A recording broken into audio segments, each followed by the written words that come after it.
2.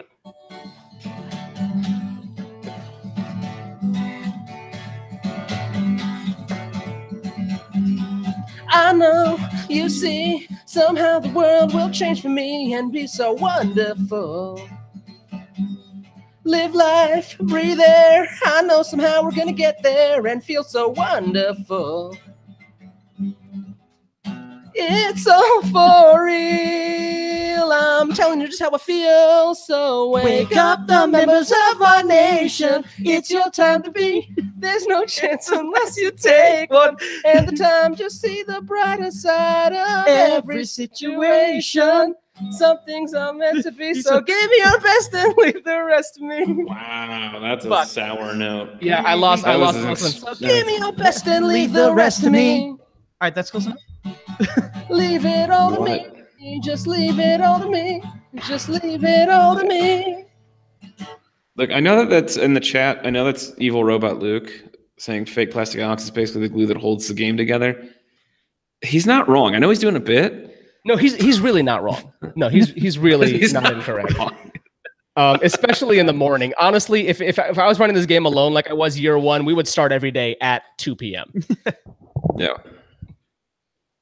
Hey, welcome to Trade Deadline tonight. I am, of course, Naim Siddiqui, Kuhan Luke, the Office of the Commissioner. Joining me today is Alex, fake plastic Alex.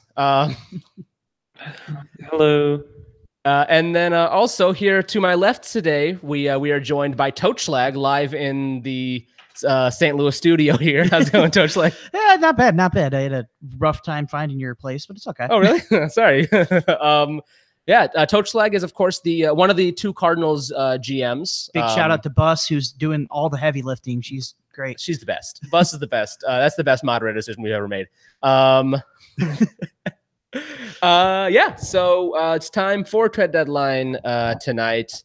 As you can see, the board is much farther away from me today than it normally is because the Wi-Fi has been spotty here, so I'm plugged in directly to the router.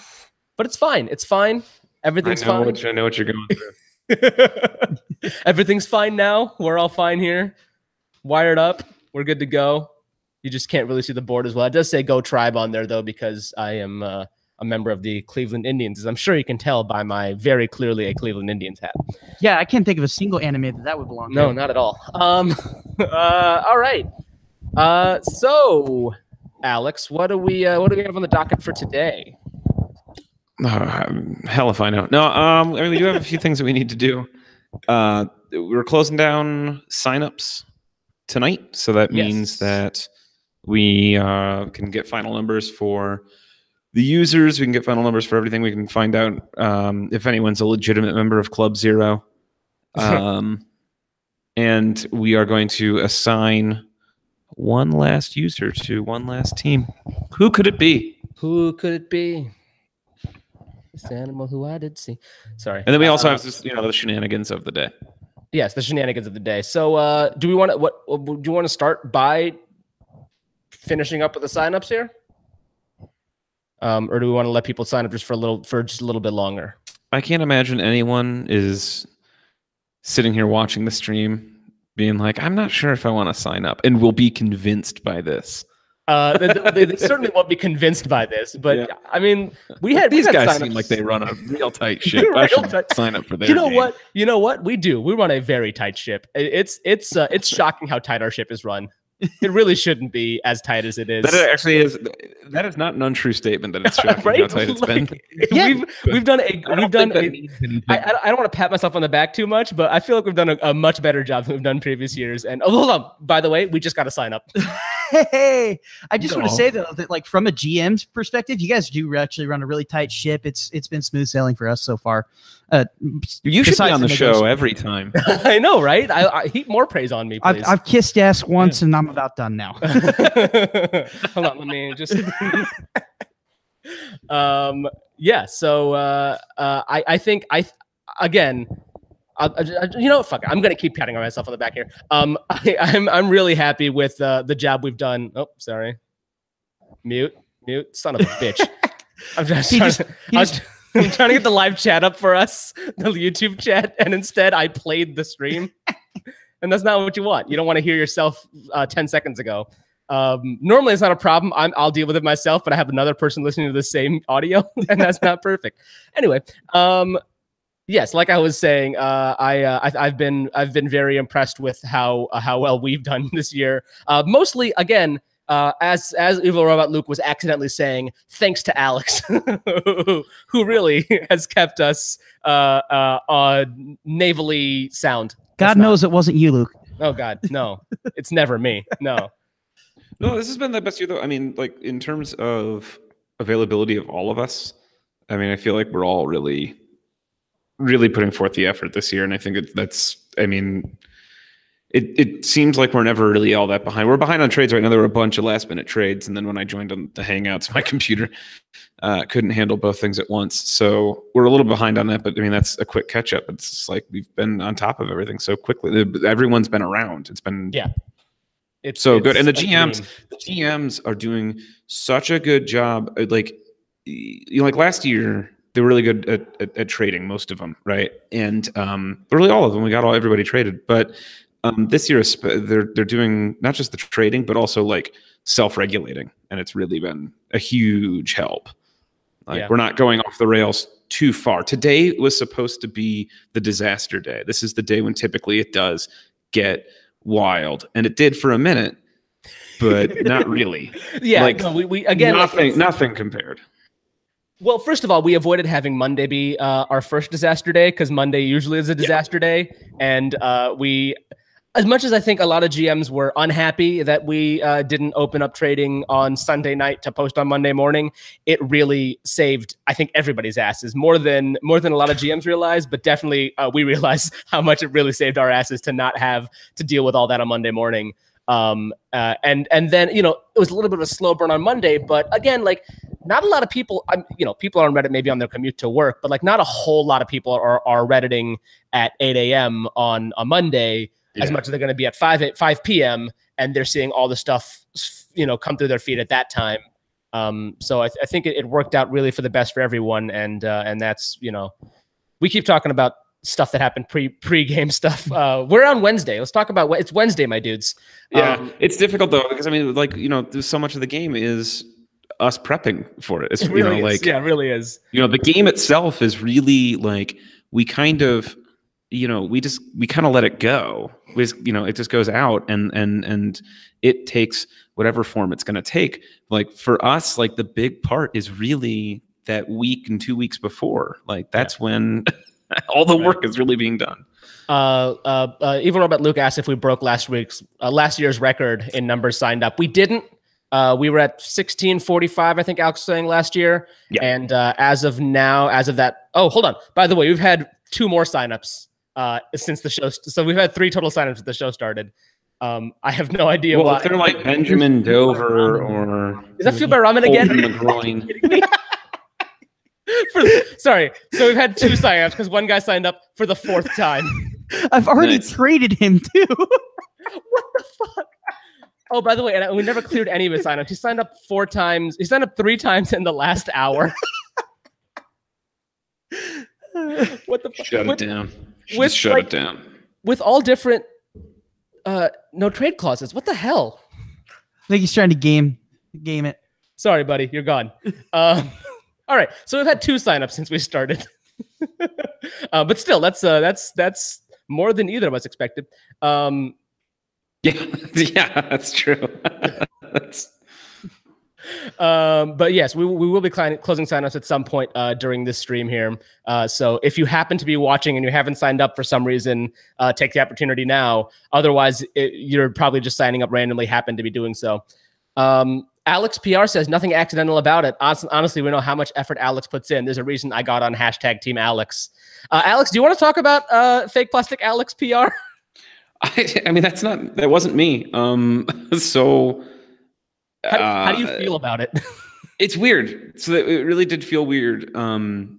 Honestly. So like the first comment that was made, I was like, that's a funny novelty name. But then it kept coming up and I was like, I don't know how I feel about like, it's one thing when Deadline Commish is subject to, kind of like whatever, we can attribute anything to Deadline Commish, right? It's not real. And even though, we play him, like, I don't feel like an actor when he, talks about a role and it's just like, and starts using, well, I did blah, blah, blah, and he's actually talking about the character. I don't feel that kind of connection to Deadline Commish, right?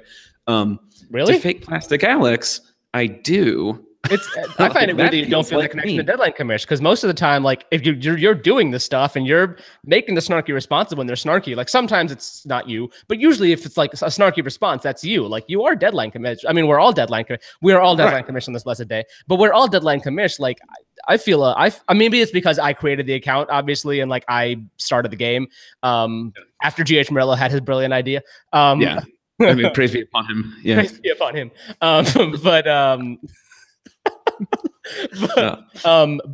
I guess that might be why I feel a bit more of a connection to Deadline Commish than maybe you do. But I don't know. I feel that connection with Deadline Commish. Well, I'll tell you, I certainly feel that connection to Fake Plastic Alex. Right. So it's very weird then to be like, I know everyone knows that this isn't real, and I mean, it's already a step removed from reality, being that it's on Reddit, right? So like, it's so, but yeah, it's also you use your real first name, like, yeah, right, yeah, and I appear on a show where I sometimes say my real last name too. Yeah, right. I don't know. It's well, like people usually call me Kuhan or Luke because I'm Kuhan Luke on Reddit, but like, that's not my name. I have no trouble saying my name. I'm Naim Siddiqui. Like, I have my website everywhere. Like, I don't mind it. But usually, especially people who know me from the internet, like Toshlag here called me Luke a minute ago. Like, and I'll respond to it. I don't mind. It's just like it's a further disconnect of, yes, that is the character I play on the internet. Yeah, it's weird for me too, because I'll still call one of my good friends, Matt. I'll call him C+1. Yeah, and Jess, I'll call Southpaw, and it's just interesting because I know the one time we've met before was at a Cardinals game, and I mean, we'd communicated a lot before, but it was like, I always knew you as Kuhan. So right. And I have no trouble with it especially because like, I didn't put my name on the internet till I was 18, and I was doing podcasts before I was 18. So people would just refer to me as Kuhan, like, over chat. So I was used to it, but I understand the disconnect of Deadline Commish. But when it's Alex, like, that's a little bit of a different situation. Like, that's a real person. Yeah. You can't, like, things you say about that character within the game of the commissioner who is Fake Plastic Alex, like, but there is an actual human being behind that account, unlike Deadline Commish, which is just like, an amalgam of all these, mostly me being a jerk to people. Right. I mean, it's usually you being a jerk to people and me honestly answering their questions. Yeah. Well, I mean, I'll answer questions. I'll do it like a jerk. Right. And I'll just do it honestly. And they're like, somebody earlier was like, the Orioles, like, they're not on the thing. And I was like, what? Yeah, they are. They're at the top. They're like, oh, they're there. I'm like, yeah, it was probably just a glitch on your end because I got a bunch of Orioles signups. Like, okay. I'm like, okay, great, cool. Like, whatever. I don't know. I also am not a dick to my customers in real life. So that's a difference between you and me. I'm not either. I'm just, I just don't like them. Sometimes you're sarcastic about their 2% milk. Well, that was a fair. I mean, I'm absolutely a dick to the people. I guess our customers. Yeah. I don't really have customers, but we have text lines at work, and they are. That's got to be so much worse. Yeah. Well, I work at a local sports station, so we get sports texts in all the time, and you just look at them and you're like, these people are idiots. Oh, anybody texting into a sports radio station is dumb. Like, that's like, well, and like occasionally we get good questions in that, but like occasionally we'll get like, you think we could flip Patrick Berglund for Connor McDavid? No, I don't think we can. By the way, we have two more signups. Oh my God, hold on. Sorry. I don't know if anybody's watching who this name is going to mean anything to, but we just had Guadalupe Chavez MVP sign up for Wahoo's TP. Who, by the way, they're no longer part of Club Zero. Oh, I'll kick him. Yeah, we just had a Wahoo's TP sign up. But let me see if I got any trades here that we should keep talking about. Oh, well, there was the finally today. Tom Riddler was traded along with Admiral Jones 42 in exchange for I forgot the guy's name. Kevin O'Connor, is that his name? Connor McLeod. Oh, yeah, Cock NBA. Yeah. That's what do you want me to? That's how you say it. Yeah. Those letters. So that was a big one. The misspelling trade happened today. And we're probably going to get Admiral Jones back on today again, like we did yesterday, to discuss some of that. What else? Oh, the entire Mariners mod team got traded to the Yankees. That was a big one. That was like a million karma trade. I know karma's not the measure of a man, but it's easy to talk about. I prefer the karma per year. I feel like that's a very useful statistic. That can be useful, but honestly, you know what? If you're just going right in mass, like we were talking about this yesterday, like Alex did for the hockey trade deadline. If you just get the most people, like one person's not necessarily going to comment as much as four. Like that's just how it goes. Like 4 people can comment more than one person can. Period. Yeah. Bus and I. Coming at it from GM perspective here, Bus and I actually on our little cheat sheet we have a column for how active they are in game day threads. Yeah, and we base most of our value off of that. So a guy like a Toast Dispatch who's at 60,000 karma, he might he might fetch to us a guy who's worth 130 just because we know Toast is always there. He's always going to make some awesome meme or something. It's hard to me coming in first year because I don't know a lot of the people, but you just kind of got to get a feel for what kind of user they are. Because some guys just sit there with 400,000 karma and just right. Yeah. Well, there'll be somebody who posts a lot on other subreddits and they're like, oh yeah, like I post sometimes in our Minnesota Twins, but really they have like a million karma because they're always in like one of the, always in like our World of Warcraft or Overwatch or something like that. CFB or something. Yeah. They got like a bunch of not even sports subreddits. They got like an Overwatch credit and they're like, oh yeah, also I watch the Twins, you know? Yeah. So let's see what else we had. Any other big ones from the day? I think they're calling in the chat for me to discuss Randall. Yeah, it's an interesting situation. So earlier today in the Slack, Kick the Pony showed up and said his fish died. We all mourned for his fish, and I said, hey guys, sad that your fish died, but this can go in the off-topic chat. Doesn't need to be in the general chat. And somebody called me cruel, and I'm like, look, I'm not the one who killed the fish. And suddenly I became the one who killed the fish, apparently. How could you? So apparently I killed Randall. And I'm very sorry. I apologize. It was not murder. It was just negligence. I threw Kick the Pony, did not feed the fish enough. All right, let me pose this one to you. Bang, marry, kill Randall Grichuk, Randall the Fish, and Randall from Recess. The TV show. I can tell you right now, the bang had better not be Randall from the TV show Recess. It can't be the child, but I'm not going to marry the child either. So you got to kill him. I had to kill the child, and I guess I banged the fish. There's not a good option there. Can I replace one of them with Randall from Clerks? That'll make it a lot easier. No. Son of a bitch. Well, I marry Randall Grichuk because he has beautiful hair, and I'll use his hair tips. Also, he makes money, so you gotta. That's true. Yeah, he'll be my sugar daddy. Yeah. We caught you. I love Jaybird says we caught you clear-handed. It would have been red, but the fish was underwater, so it washed off. It's the perfect crime, Jaybird.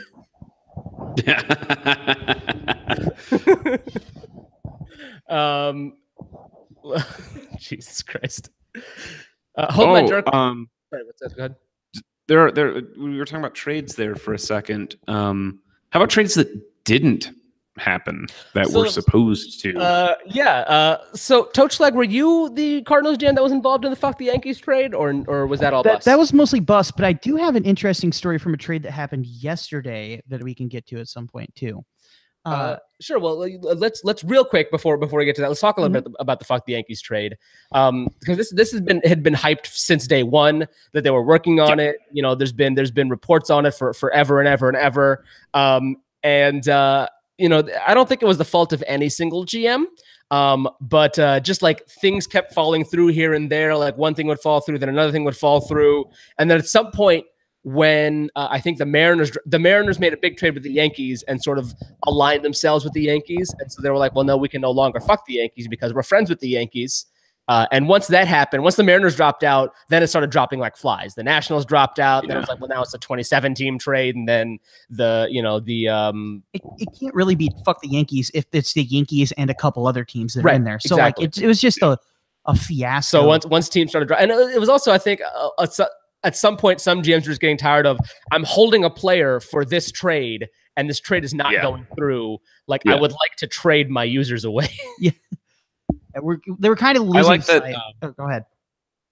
The one thing I said that I didn't like the header and the footer for the trade. I don't like them. I don't like when the extra stuff is in. I just like the trade, right? And the joke can be in the trade, but it's got to be in the trade. So I was like, occasionally the header and the footer are okay. Like there was a 69 trade and the footer was nice, and I'm like, I'll leave that. I'll leave a nice. Yeah.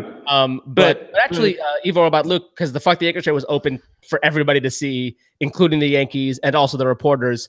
And Evo about Luke said, like, why don't you just include Fuck the Yankees as a piece in every trade? So like, no, I'm the one who said that. You said that? Okay, you said me. That. I was like, Luke was campaigning. what I would approve is if every sub received a player and a Fuck the Yankees from the other sub. Like I would approve that, and then Evil Robot Luke put it in the chat. He's just like, "That's actually a pretty good way of doing it." And I was like, "Yeah, you get your joke in, plus you get to say it 29 times." Yeah, right. Instead of just twice. It's so much more effective. I made that suggestion actually for the National League trade. I said I think it was day one, but I don't think it said. Yeah, fuck the DH. Yeah, except the National League trade didn't end up being a National League trade either. Yeah, it didn't work. It didn't work. Because again, and some of it is.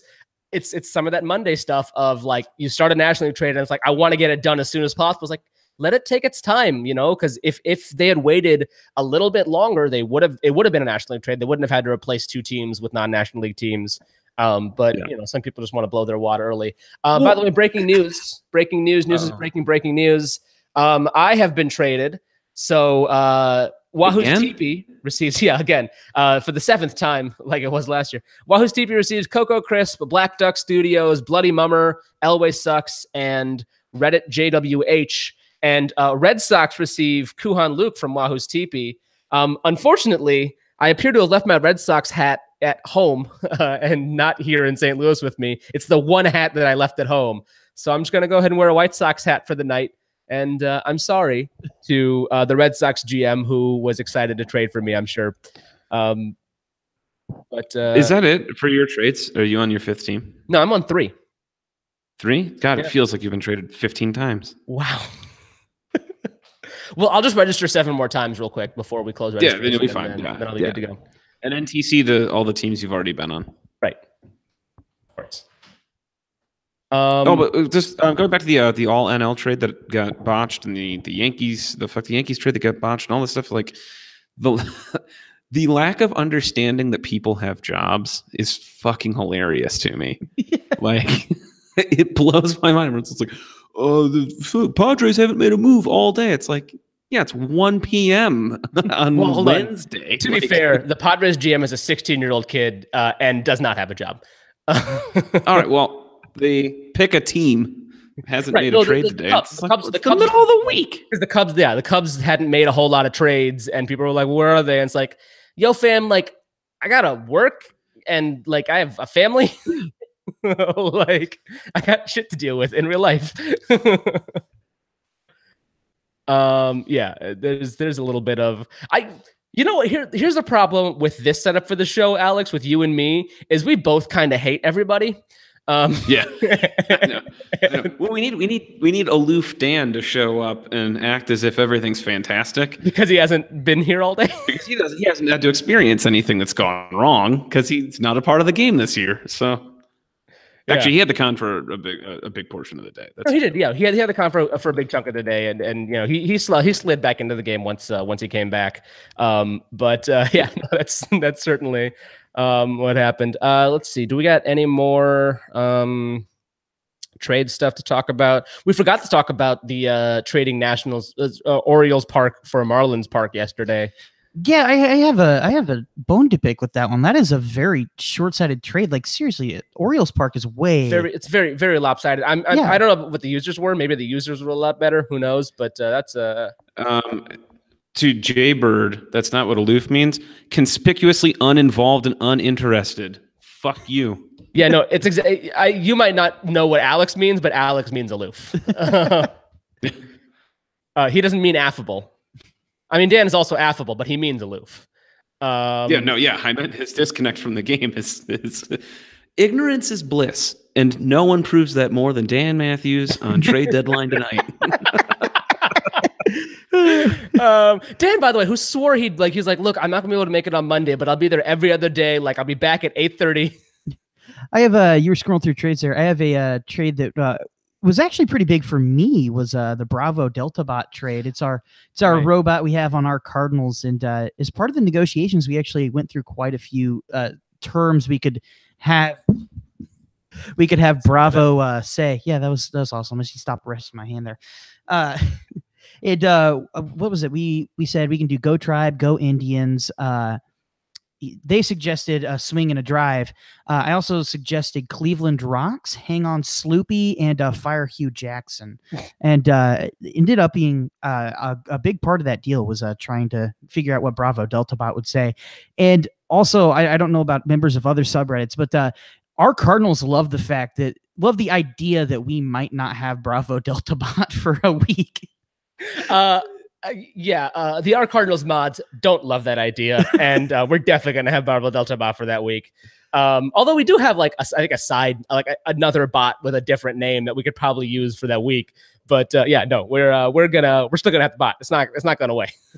Yeah. Didn't the sub exist for like 15 years without a bot? You guys are acting like you can't go a week now? No, because the reason that we have the bot is because the guy who posted the game day threads every single day without fail perfectly left. Bravo Delta, Delta, who hated bots. Like back in the day when a bot would show up, we'd just yell bot and tag Bravo Delta, and he'd be banned within like 3 seconds. Yeah. Oh, yeah. I mean, it still happens. Just now you tag Studaggery instead. Yeah. So it was kind of a last middle finger to our beloved moderator emeritus Bravo Delta to name the bot after him. But it wouldn't be the same if it wasn't Bravo posting it perfectly every day like clockwork. Yeah. So it was except for occasionally he'd be a little bit late, or sometimes he would shoot us all a text like, hey, can one of you guys post it this for these days because I'm going to be not available to. But for the most part, Bravo would always be perfectly posting the thread, and I don't know how he managed it. Like, I forget to comment on days, let alone it was so good that it was so good that I would go there to find today's lineup instead of ESPN or Fox Sports. No, that's I would as well from time to time. Yes, Luke, evil robot Luke mentions, except for him, he managed to not get banned by Bravo because he is an evil robot, Luke. Evil really speaks to Bravo Delta's heart of hearts. Every time Alex taps his mic, it cuts to him. That's hilarious. That's so funny. Well, I'm glad my disdain is obvious. Let's see. Do we have anything else that just us want to talk about, or should we start adding other GMs other than Toadslag into this call here? Well, they're gonna say that we're doing a great job. I'll make that was the nicest part. That's the best feedback we've gotten. I'm done kissing your guys' ass. You can leave now. You can leave my house now. You don't need to be here anymore. It's definitely the best. All right, bye. Let's see here. Hold on. Let me make sure that. He's going into do not disturb mode. Actually, you know what? While we're waiting for them to all join, I can tell you about how that trade for EFITS 11. Yes, go ahead and talk about the EFITS trade. Went down. So Admiral Jones actually contacted me first, and he said, I want you to have the first chance at EFITS 11. So I'll say real quick. So he talked to us a little bit about it last night. So essentially, I don't know if you watched last night. Oh, you obviously didn't watch last night's stream. You got trivia. But then last night he was talking to us about this the same thing where he talked to EFITS. He asked him, where do you want to go? And he said, I don't want to go far on the West Coast because, last year or the year or whatever, he went to the Rockies, and that was a little bit, too far for him to, have to stay up for. So he didn't want to go to a West Coast team. And so he's mentioned which teams he'd like to go to. And the Cardinals were basically at the top of the list of where he wanted. And so then you come in. Yeah. So I'm going to apologize right now, Admiral, if I reveal some of the public stuff, but I'm going to look through, and he actually said Hack, the Return of the Hack was his target. And I said, now the interesting thing was Hack was actually penciled in as part of that 100 Century Club trade that went down with all 100,000 plus Karma users. And so I had to take him out of the Century Club trade and replace him with That's What She Said in order to open up Hack for that trade, because I knew eFits was just, a very active user. And so I sent that, and he asked back for Hack, Stu Doggery, Toast Dispatch, Lightning Balls, and Jonath, the reporter. Right. And I immediately went to bus, and my immediate reaction was, that's really steep. That's 3 really big users and 2 pretty big users, and or 1 really pretty big user and a reporter. Right. So we kind of sent him back that we wanted to change Jonath to another person because that was part of the fuck the DH deal. And we said we can only do 2 out of 3, Hack, Stu, or Toast. So I put Hack, Stu, Lightning Balls, and W King 1293 for eFits and a mid or low level user of his choice. And he said he's not going to give up total Karma value in a Fitz deal. He thinks that package was 320 to 330, and Fitz alone is worth like 370. So by the way, Jones is joining us now. So yeah. He's here. What's up? So I just kind of I added a different user in on the lower end of that, and I just kind of let that sit. And I got a message back later saying that my deal was the one they wanted to go with. So I was interested because I just kind of sat there and I almost gave up on it and almost was like, I don't think this is going to go through. We actually had lined up to trade for the Twins gift maker. Yeah. So as far as I know, we just held back and he eventually went with us. So I'm not sure if there was bluffing going on there or what the deal was. No, I kind of explained my rationale on the. Can you guys hear me? Yeah. Okay. Cool. I kind of explained my rationale on the stream yesterday, which was basically I had several different teams that wanted to make offers, and eventually I kind of figured out that the Cardinals and the Diamondbacks were the 2 most serious offers to me, at least. And when it came down to it, I think I had kind of reached the end of the end of negotiations with both teams is where I kind of got to, and I thought the offers were comparable. They weren't like particularly different. So like I said yesterday, I went with St. Louis because Fitz had communicated to me earlier that he would rather go to a team that was not further west because he doesn't want to have to stay up late again like he did last year. So I went with the Cardinals just because I figured that he would enjoy that more. So I just sent him where I thought he would like to go out of those 2 teams. Yeah, I definitely understand that from Fitz's perspective. We hate West Coast games. I love West Coast games, and a lot of the Nats guys do. But it was one of those things where he went to the Rockies last year, so he did that last season, and I think he was just like, I don't want to do that again this year. So like, if we could change it up a little bit, that'd be nice. So I sent him to St. Louis instead, which is just a 1 hour difference instead of 2 or 3. Sorry, Alex. Yeah. No, sorry. I'm trying to say son of a bitch because there was a trade we didn't process because during our pre-show, Alex wasn't able to process trades, and I wasn't going to do a lot. But Jack Cuss Comeback really wanted me to talk about this trade, and it is fucking Jesus Christ. I'm reading it right now. So the Oakland Athletics receives Peanut Rice from Motor City Kitties, and our Motor City Kitties receives Triple M42 from the Oakland Athletics. And having now acquired every user with nut in their name, the Oakland D's changed their name to the Oakland D's Nuts. Oh my God. Motherfucker. I didn't see that coming. This is brilliant. He traded for the B's, and then the D's, I'm like, oh, he's got to go through the alphabet. I wonder how he's going to get like an X and a Y and a Z, like an X from like a Red Sox or a White Sox, but like Y and Z, that's a tough one. Nope, fuck it. Oakland D's Nuts. Motherfucker. I wonder if he just looked. That's a slow burn. No, that's a slow burn. Yeah, that's tough. I do wonder actually like when he came up with that plan, because there's not like that doesn't happen by mistake. No, it certainly doesn't. No, so I'm just wondering, like you don't fall into that opportunity. So I wonder when he thought of it. And again, I wonder if he was trying to go alphabetically and then realized the nut thing would work out better, or if he was doing the both at the same time and he was playing 5D chess. And we gotta find this out in the chat. Like I'm sure he'll tell us, but holy shit. I wondered that too, because I said, well, you can get to D, but I don't think you can get really to an E very well. You can take an E out of somebody else. Out of somebody, but like to me, like the B from Boston is big, the C from Cardinals is big, but like there's no team that starts with E. The C from politically correct Orioles. Yeah, politically correct. Politically correct Orioles, yeah. Politically correct. Yeah. Which is it's one of my favorite trades I did. I also want to say that I finally rectified a large error in St. Louis history.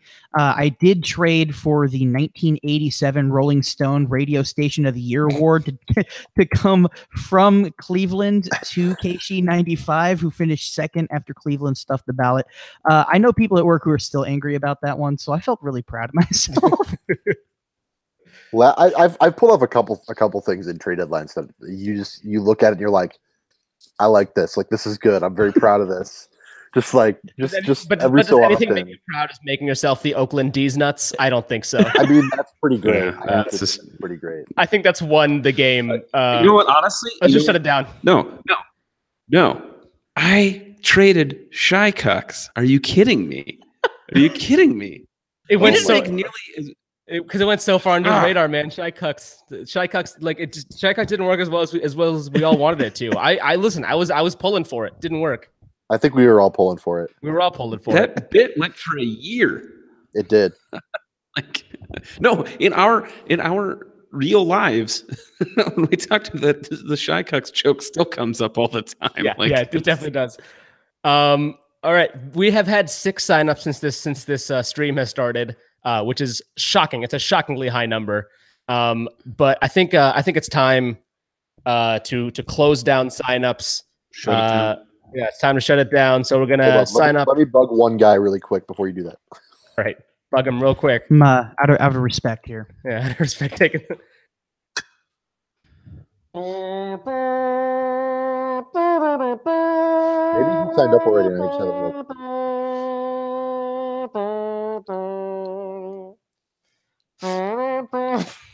Oh my god. Go for it. All right. So one final sign up. In the name of GH Morello. In the name of GH. Oh my god. In the name of the Kuhan, the Alex, and the holy GH Morello. Praise be. Amen. Should we give this final sign up a no trade clause, Alex? Possibly to the Nationals, because last year was DC. What's up? Yeah, that sounds fair. Cool. Sounds good. All right. Our final sign up is Deadline Commish. Signing up as a Kansas City Royal with a no trade clause to the Nationals, because this year we are trade deadline TDC. You can't really see it on the board very well, but TDGKC. This is the Kansas City edition. Last year was DC, so he doesn't want to go back to DC. But you add a TE in there for 2018. That's dumb. It's not Kansas City. It's St. Louis. I'm in St. Louis, but it's TDG. This year's TDGKC. Who's in KC? Yeah, nobody. We have host cities. Okay. Our host city is Kansas City. Year they were actually in DC. Right. Our host city is Kansas City because it's the geographic mean of where we all are. Oh, okay. Yeah, that makes sense. It kind of makes sense. Not really. Makes enough sense. They had to fudge all the numbers to get there. Not really, actually. Really? It was literally like just north of Kansas City. Oh, like within like 10 miles. Oh, that's not bad. That's not bad. And then we started having fun adding random cities and seeing where we could how far west can we move this if we add if you watch the day 0.5 if you watch the day 0.5 stream, I think believe don't if you missed it. Don't. At some point we added Pyongyang. Yeah. I know a guy in Seoul you could add to get it right over the Pacific Ocean. Is it Sungwon-oh? No, it's now shoot, I can't think of anybody. We added Melbourne for that's tough. Shin Chu, I guess. Is he even around? It's Eugene Koo. He's on the Shin Chu, didn't he play in the All-Star game this year? He's an All-Star this year. He's on the Rangers. He was really? Yeah, he was an All-Star. I was at trivia last night. I didn't watch much of the All-Star game. All I know is that the bar erupted when Yadier Molina took the bet, and got really hyped when he flew out to center, and then cursed a lot when they caught the ball. So Jones, why don't you had two of the biggest trades of today as well. You had the misspelling trade as well as the Kevin O'Connor trade. Yes. Let's talk about the misspelling trade first. I also dropped kind of a big one with the White Sox there at the end of the day. So the misspelling trade, that was another one where I had like a lot of suitors coming from a lot of different directions. I'm gonna have to let me look back at my notes real quick. I was hoping you'd have like a physical notebook, like you just pull out. You're like, here we go. All right, let's pull up.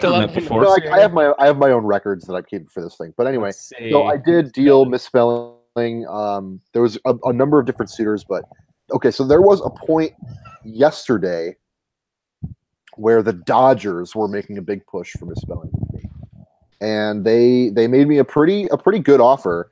And I told them, all right, I appreciate the offer. I'm going to sit tight for a little bit and wait for other teams to get their offers in. I knew specifically that the Indians, which is where I ended up sending them, the Indians had told me that they intended to make an offer, but that they were going to do it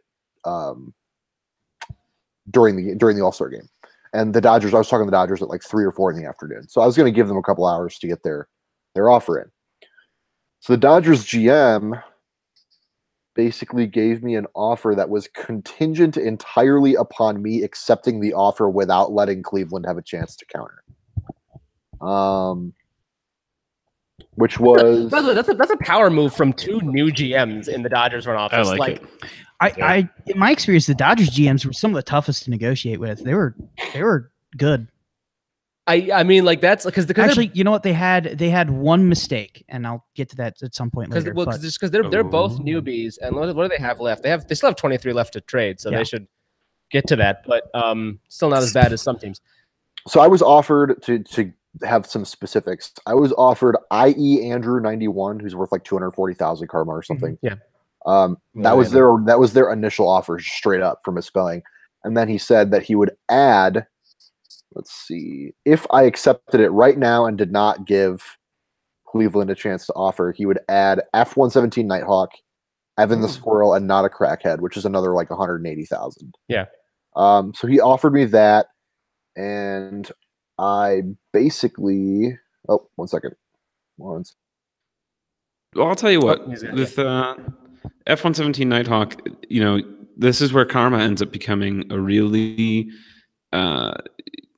inaccurate measure of the value, because that's a hot rookie season, and it's been she got a veteran contract, and it's just not been the same ever since.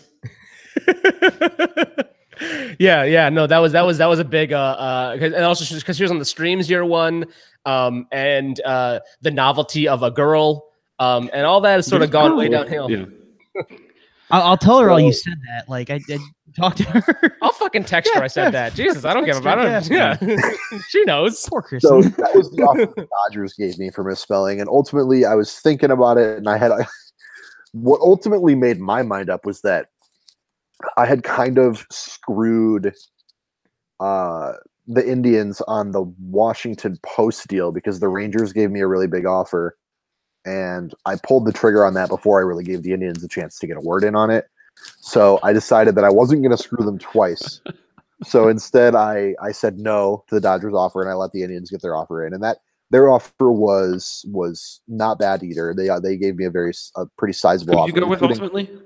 I traded him to Cleveland. Okay, it did go to Cleveland. Okay. Yeah, and he offered me 2 big 6-digit users and himself. And he's like a mod of the Indian sub, and he's $70K. He's like a solid piece. So I ended up going with. Wait, when he offered you himself, do we mean like as a player in this game or like physically? No, like he offered to be your bitch. No. Yeah. No, I'm not that kind of guy. Jesus. All right. That's not my speed. Settle down there, buddy. I did end up trading him to the Indians for a solid package, I thought. Now, did you trade him to our Cleveland Indians, or did I traded him to our Wahoo's TP? Yes. Okay. And as last I checked, he is sporting the DJ's Corey Kluber flair on r/baseball. We're sending messages to Nighthawk right now. Hey, you guys are geeking right now. Whatever. She slept in my house. I slept in her hotel room once. That was a fun night. Not like that, but there were about like 8 of us on our Cardinals that all went up to the rooftop 360 bar. Yeah. It's a rooftop bar in downtown. I have been to that actually. Yeah, and she was staying in that hotel, and we all crashed there for the night. There were like 8 of us, 6 of us, something like that. Yeah. Let's see. Somebody did make a good point about the awards for today, which I had not given out. Usually we do that before we add GMs in. Forgot to do it. Let's just go ahead and do it now. Do we only have 3 ballots in for the day? Jesus Christ, people. You're the worst reporters in the world. I'm kidding. I love you all. You're amazing. So for AL Player of the Day, we had three different AL Players of the Day. So I'm going to go ahead and go with Tom Riddler. I'll go with Tom Riddler for AL Player of the Day here. Just for getting traded. Or he's AL now. Congratulations, right. Dan. Yeah, he's AL now. Yeah. For NL Player of the Day, it's got to be Fake Plastic Alex PR. Yeah. That is absolutely the NL Player of the Day.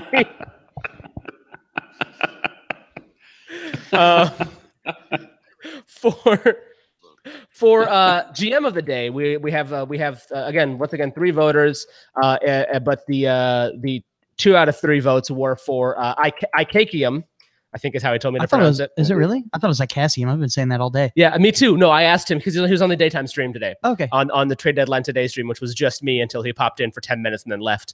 So Ikakium won GM of the day today. I will say from my interactions with him, he's been pretty solid. So yeah, I'll give him that for sure. Kuhan, I gotta tell you, with the streams lately, you're having a hard time booking guests. Dan and I had like 15 people on one night. I don't understand. Like I can add. I mean, I can. Hold on. I know. You gotta be drinking more. The people really respond to the sloppy streams. That is an undeniable fact. Where is Dan? Tell you what, that's a great question. Yeah, that's a very good question. I don't know where Dan is. Dan said, "Hey, my girlfriend's going to be in town until Tuesday, but on Tuesday, after Tuesday, I'll be super available." And then I was like, "Oh, hey, like there was flooding. My girlfriend's still going to be in town, but I told her like I made a commitment to you guys, and we're all good that way." And I don't know where the fuck he is. Oh, look, that guy just fucking messaged me back asking me for a link to the sign up. You fucking idiot. You big idiot. Tell me if you private message me his info, I'll punch him in right before deadline. No. I'll delete it. I'll punch him in. Alex won't even know. I will PM you. I can't figure out where the person is. No, I'll put a fake timestamp. I'll put him like in the middle of the thing. You won't know.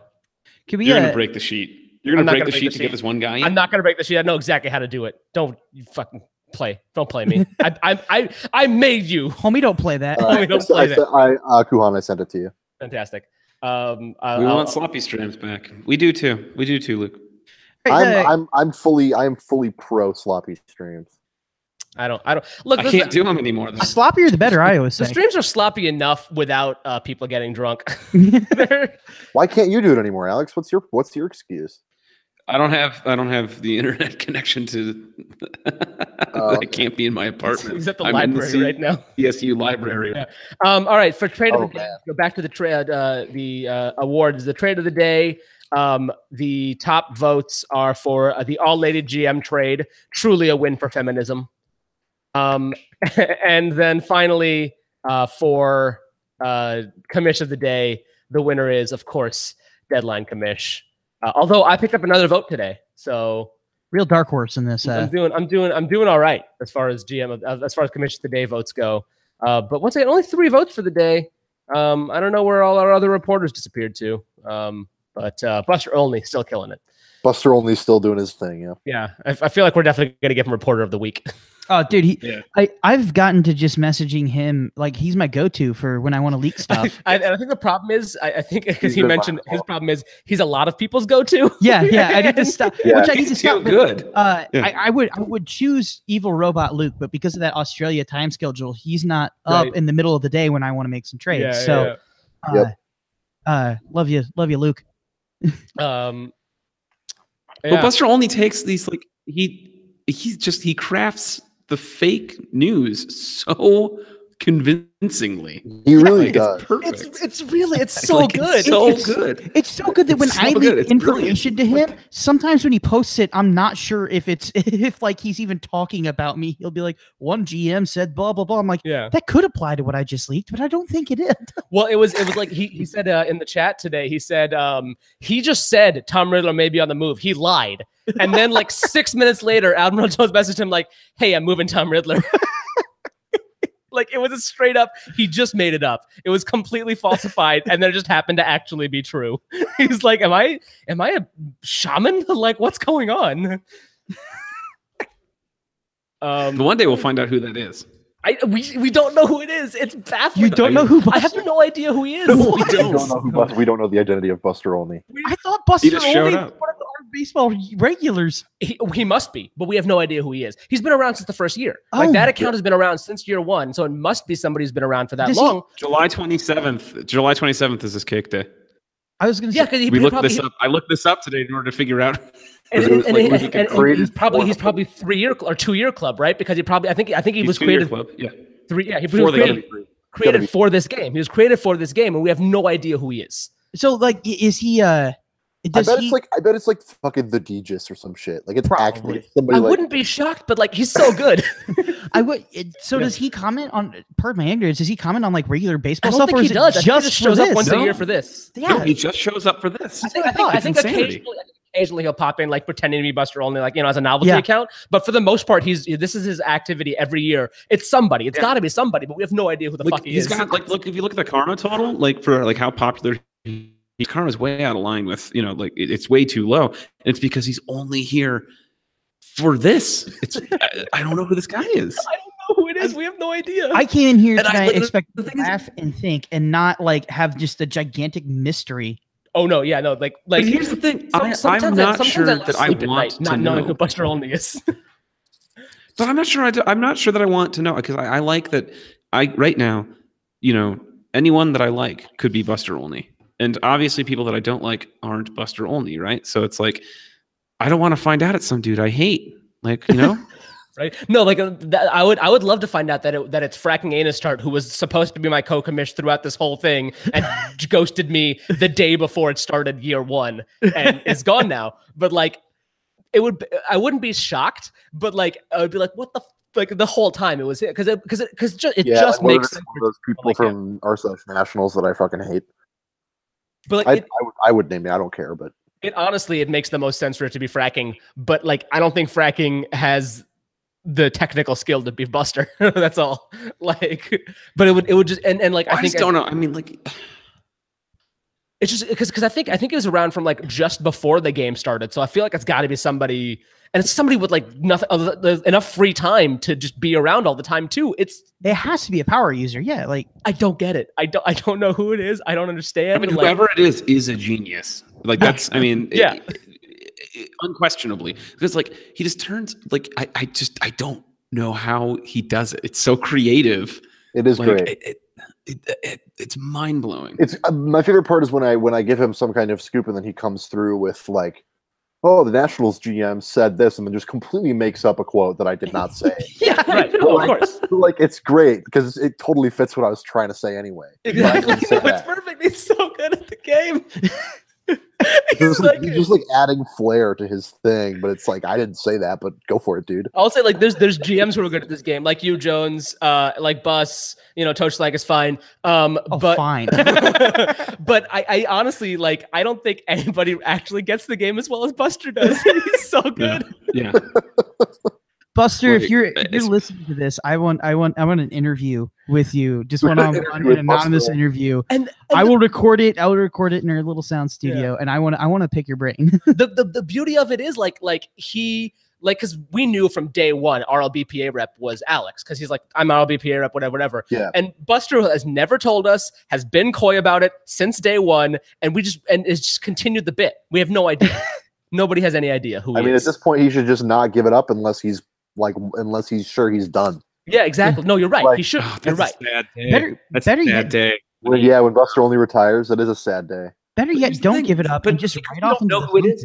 Yeah, right. On forever. That's what I don't know if you guys followed the Twitter account Will McAvoy ACN, which is based on the Newsroom character, and it wasn't as good as Aaron Sorkin's writing, but like it was an interesting Twitter account to follow. And one time, like one day, a year and a half or 2 years ago, whatever, I think it was a year and a half ago, the guy just like said, "Hey, this is my last tweet. I'm done."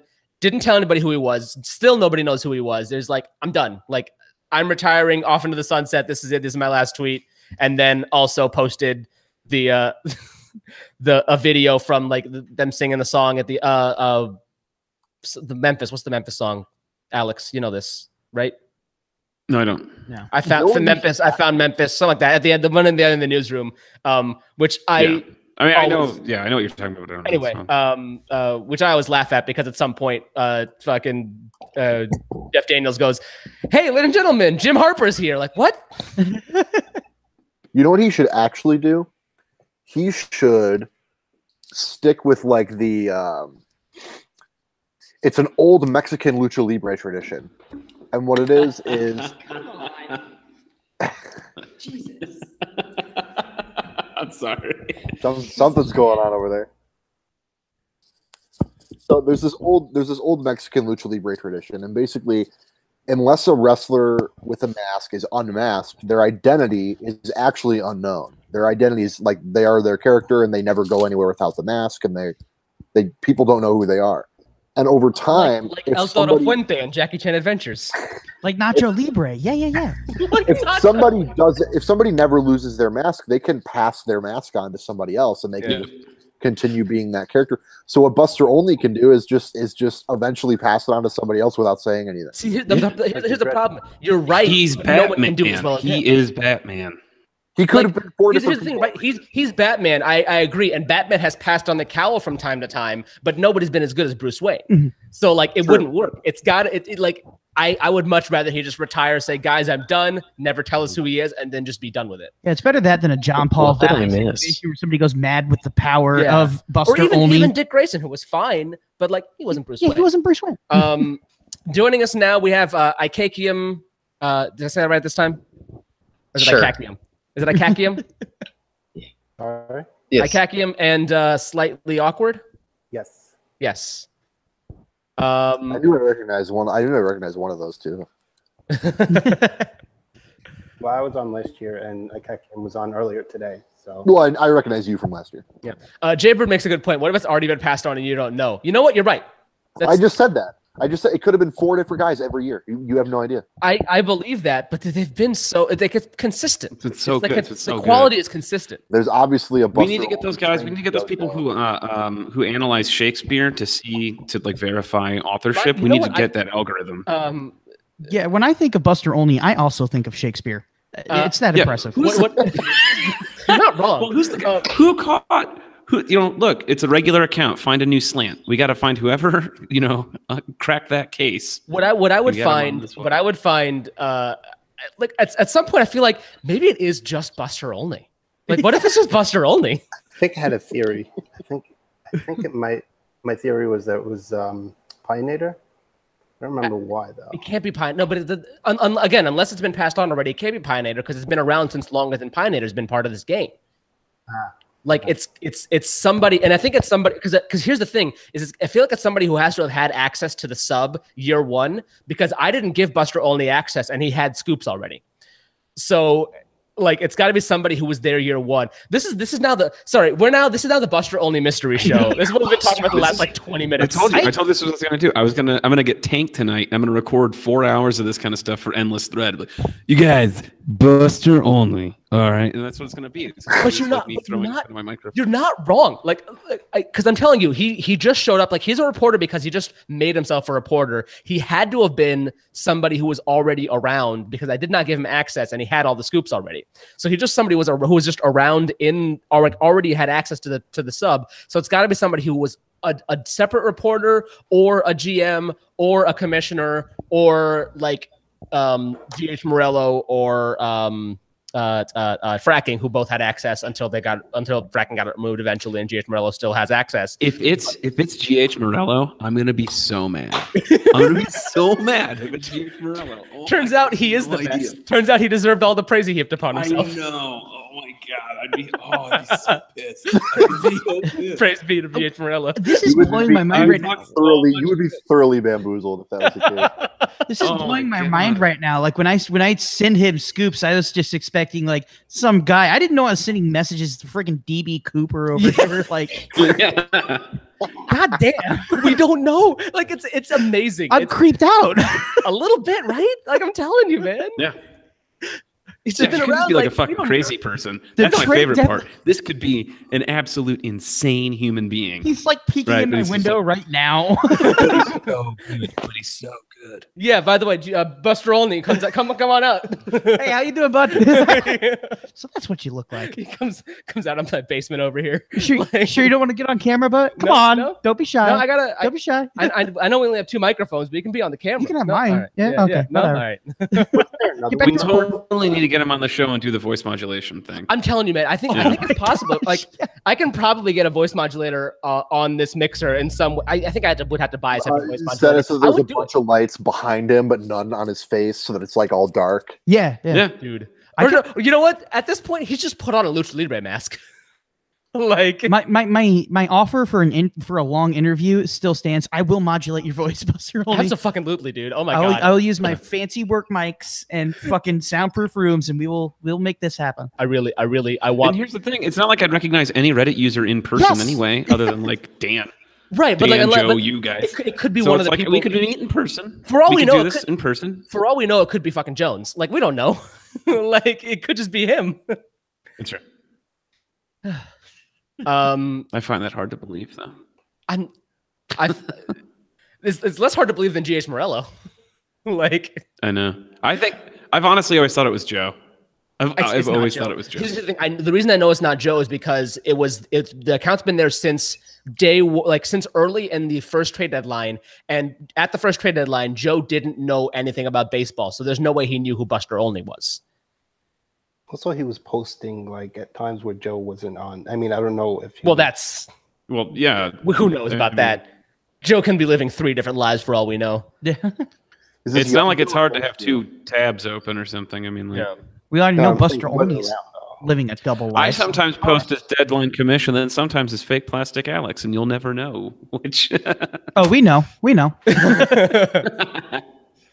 never know when it's me.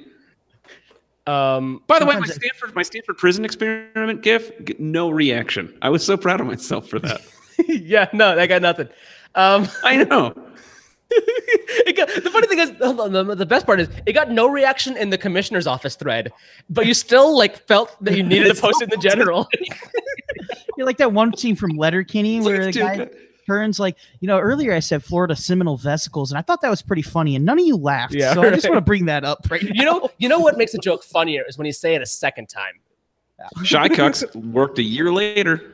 But it was funny the first time. That's the difference. Like, the thing is, you never want to repeat a joke you made that nobody laughed at, because maybe nobody laughed because it wasn't funny. Like, you think nobody laughed because they didn't hear it, but really nobody laughed because they didn't want to laugh. It's an acquired taste. My jokes. What I find works is if you explain it like very in depth and enthusiastically, and people just laugh at how desperate you come across. It's the only way I can feel anything anymore. I've definitely been there. Yeah, that's definitely the last resort, last ditch effort of no, I gotta get through this because I'm already in too deep. You get it? Because the Irish had a potato famine back in the 1800s. You get it? Because it's funny. Because it's funny. Because no. Hey, there was some drama today. Does anybody want to discuss that, or do you want to just skip past that part?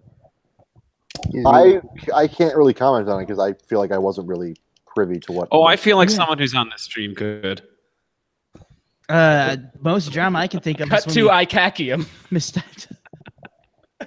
Hello. And now cut to Slightly Awkward. Uh oh. I got $3 on Slightly Awkward.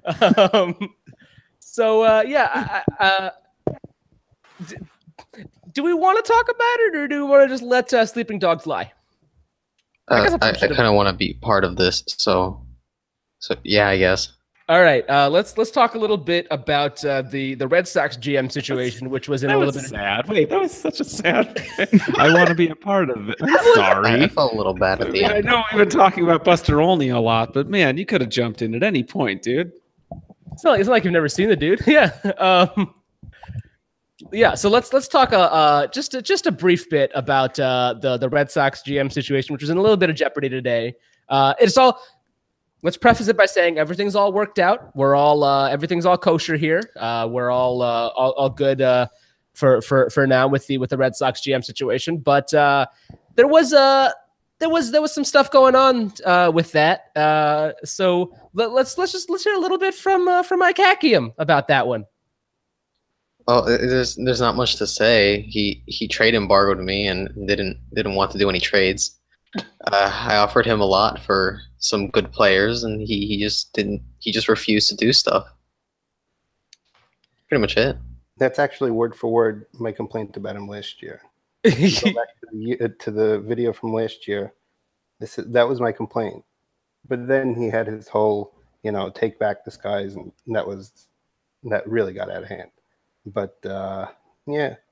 Yeah, I think it's just a case of somebody getting very excited about some stuff and maybe taking it just a little bit to the next level. Alex is gonna hop off for a bit here because the Colorado State University Library is about to close. Morgan Library. Well, sure, whatever. What is that? It's the name of the library. All right, I gotta go. I understand. I might be back later. Cool.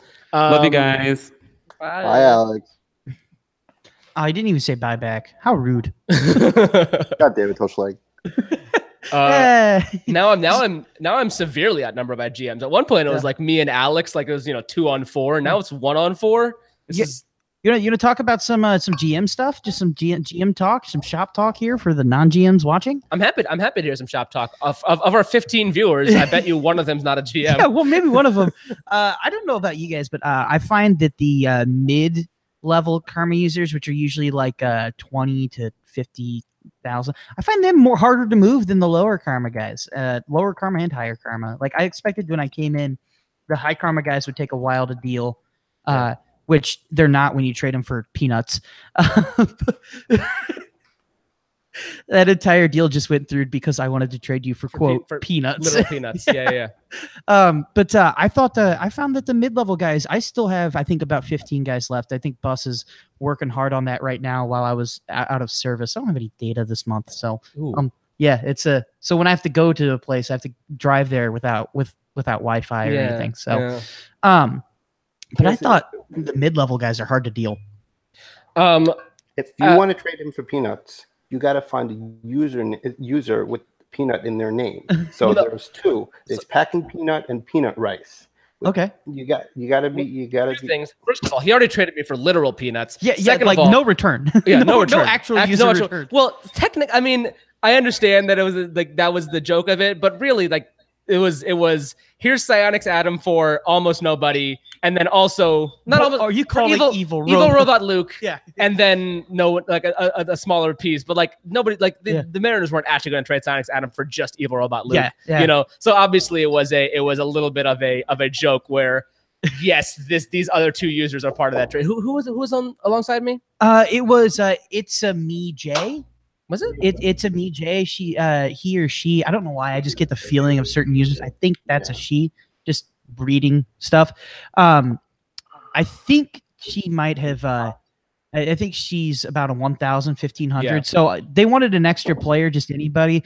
So I threw her in there with you just to devalue you more. So I was valued at a half bag of peanuts. What is that about 3 actual peanuts?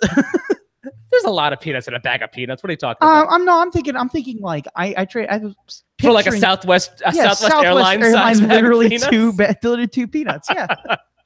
Well, I know the other two of you guys are veteran GMs, but Ikakium, you're also a first year GM this year.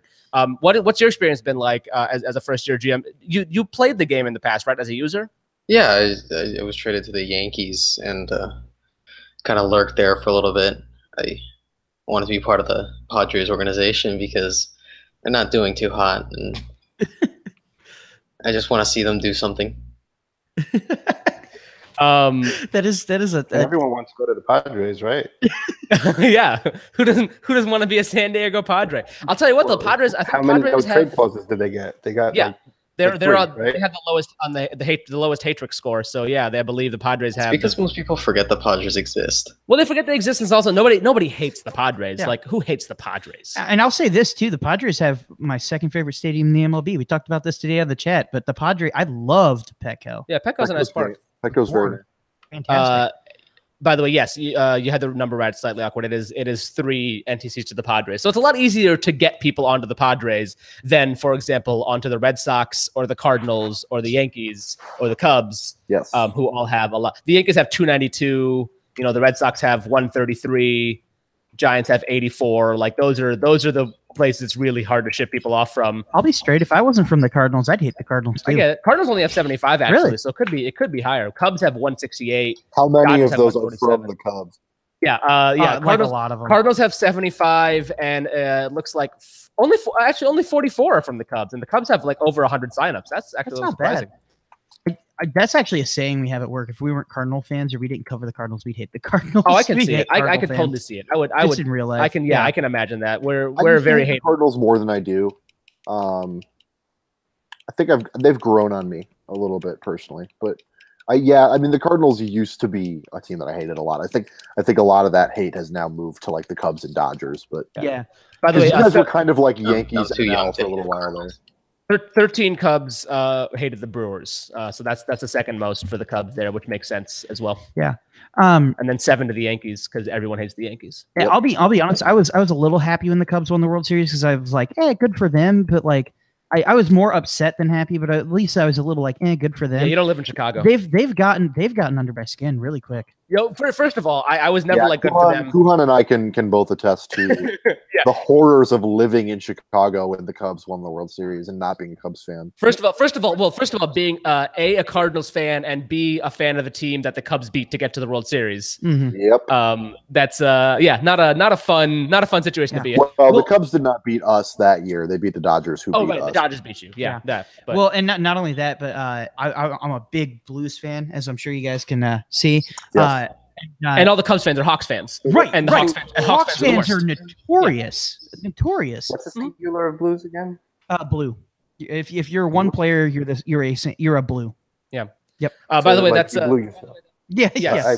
I'm afraid I just blew myself. Yeah. By the way, unrelated to anything, but this is a story I love to tell that happened to my brother. He was at Pappy's Smokehouse, which is a big barbecue place here. Fantastic. If you ever come here, have some Pappy's. Very good. Yeah. When people talk about St. Louis barbecue, they're talking about Pappy's. But Pappy's, especially when it's a nice day out, and they'll have a line around the block. Yeah. Depending on the day, and it's worth the wait. It's worth the wait. But one of these days, my brother was in line, and he saw a guy, and his, I don't remember if it was a roommate or a friend of his, saw this guy, and his friend goes, "Is that Ryan Miller?" And this is when Ryan Miller was the goalie for the Blues, and my brother, brief period of time. Yeah, my brother's not a big hockey fan, but my brother was like, "Who's Ryan? Who's Ryan Miller?" He's like, "He's on the Blues," and my brother's like, I don't know. He's in line at Pappy's, and he saw like the girl the guy was with, and he was like, well, she looks like a professional sports player's wife. Like, she's a very attractive woman. It's like, it looks like, and so they Googled it, and like, I think that is Ryan Miller. They looked him up. They saw his face. Like, I think that is Ryan Miller. They get to the front. They ask the girl at Pappy's, like, was that Ryan Miller that was just there? She goes, yeah. And he goes, even the Blues have to wait in line? And she goes, yeah, he's not a Cardinal. Oh, that's kind of true though. Like, the Cardinals just rule this town. I don't know anybody I have ever met who doesn't own a Cardinals hat, shirt, or something. It is crazy. Yeah, that's it's one of my favorite stories. Is that's what the Cardinals are here in. Like we love the Blues. Don't get us wrong, but like Cardinals players are like freaking deities. Yeah, exactly. Every city has a sport that is like their sport. Yeah, so, for the most part, it's a baseball town. St. Louis is just it's a baseball town. It's one of the great baseball towns. Real quick, ICACIum's about to hop off. Do you have anything else you wanna mention before you leave, or anything else you want to talk about? Yeah, I was really close to getting the Royals sidebar. I really wanted to post some Padres on there. That was a trade I regret. Eric Hosmer, just a big ass picture of Eric Hosmer. Yeah. I think didn't he say he's waiting for Moose to get traded? Was the thing? They're waiting for that trade. I believe that. Yeah, I believe that. But I think, I mean, at this point, we're 2 days away from the end of our game, so I think she's gonna just have to bite the bullet and trade it away and make that trade. I would like that. I would like that. I would like. I don't know what I would do. I would probably put a picture of like the Cardinals rings and then the one ring that I'd be that guy. I'd be that guy because every time you go to a Kansas City game versus the Cardinals in Kansas City, they always are like, here's our 1985 World Series trophy that we beat you. Yeah. We beat you to get this. So I remember waiting in line to get in, and the ushers were talking to me about it. Jesus. Dude, I can't go to Wrigley Field without getting shit talked because I refuse to wear Cubs gear. Yeah, of course. I feel like my skin would burn. Yeah. So I just get shit. I'm wearing a Cubs t-shirt right now. That's because the company I worked for did the company I worked for did the bleachers. Okay. But, every time I go there. So actually, this is a fun story. This is a story about the one time that I actually got successfully roasted at Wrigley Field. Wait, hold on, real quick, because I think I can't get something to say, and he's got to hop off real soon. Oh, yeah. So if I could post anything on the Rockies subreddit, it would be that Matt Holliday never touched home plate. Good night. Oh, okay. There we go. All right. Got him. Fucking got him. Talk about a player that was a deity in St. Louis too. Oh no, Matt Holliday was somewhere between Jesus and Satan, depending on who you ask. Yeah. Well, Wrigley Field. I go every year. Me and my friend have a tradition where we go to at least one Nats Cubs game at Wrigley every year. Yeah. And every year I go, and I'm always, fucking decked out wearing my Nats jersey, fucking got my hat on, everything. I'm always, I'm always wearing red at Wrigley, which is always a tricky proposition, as you probably know. Yeah. Yep. Real quick, my joke. I don't remember if I made it last night during the stream. I don't think it was during the stream, but my joke is that I have a fake tooth. And my joke, and I lost it during the Cubs World Series in 2016. And my joke was always that I went to Wrigley decked out in Cardinals gear. I got my tooth punched out. I didn't even know that. You just pulled it out. Like, what? Yeah. That's something that they would do. It could happen. It really could.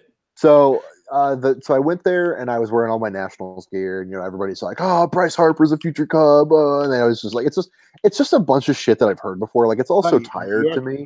Yankee. I just go and I hear the same fucking like 4 lines that I get every time. Oh, Dusty Baker ruins pitchers. I'm like, okay, dude, whatever. You had him first. Yeah, it's just one of those things. It's just the same lines over and over. But so I went to a game and it's the same deal as usual, just getting the same fucking shit that I always hear. And the game ends, we win, Nats win, and this usher walks over, and it's this very nice older gentleman. He's like probably in his 60s or 70s, and he's just walking around and he's handing out baseball cards to people. And so he walks over to me and he's like, "Hey, I saw you score in the game," because I always have my scorecard with me. He's like, "Hey, I saw you score in the game," like talking about how it's a lost art, blah blah blah, doing the whole rigmarole. And so we kind of had a conversation about it. And then he looks at me and he's just like, "I have this one card from a guy on your team, and I feel like you should have it since you're decked out in all this Nationals gear, and I have a card for a National here." And I'm like, "Oh, thank you. Like, I appreciate that. Like, that's so nice, blah, blah." And he hands me the card, and I look at it. And the thing is that I know he was trying to be nice. He wasn't trying to fucking roast the fuck out of me, but he did. It's a fucking Jonathan Papelbon card.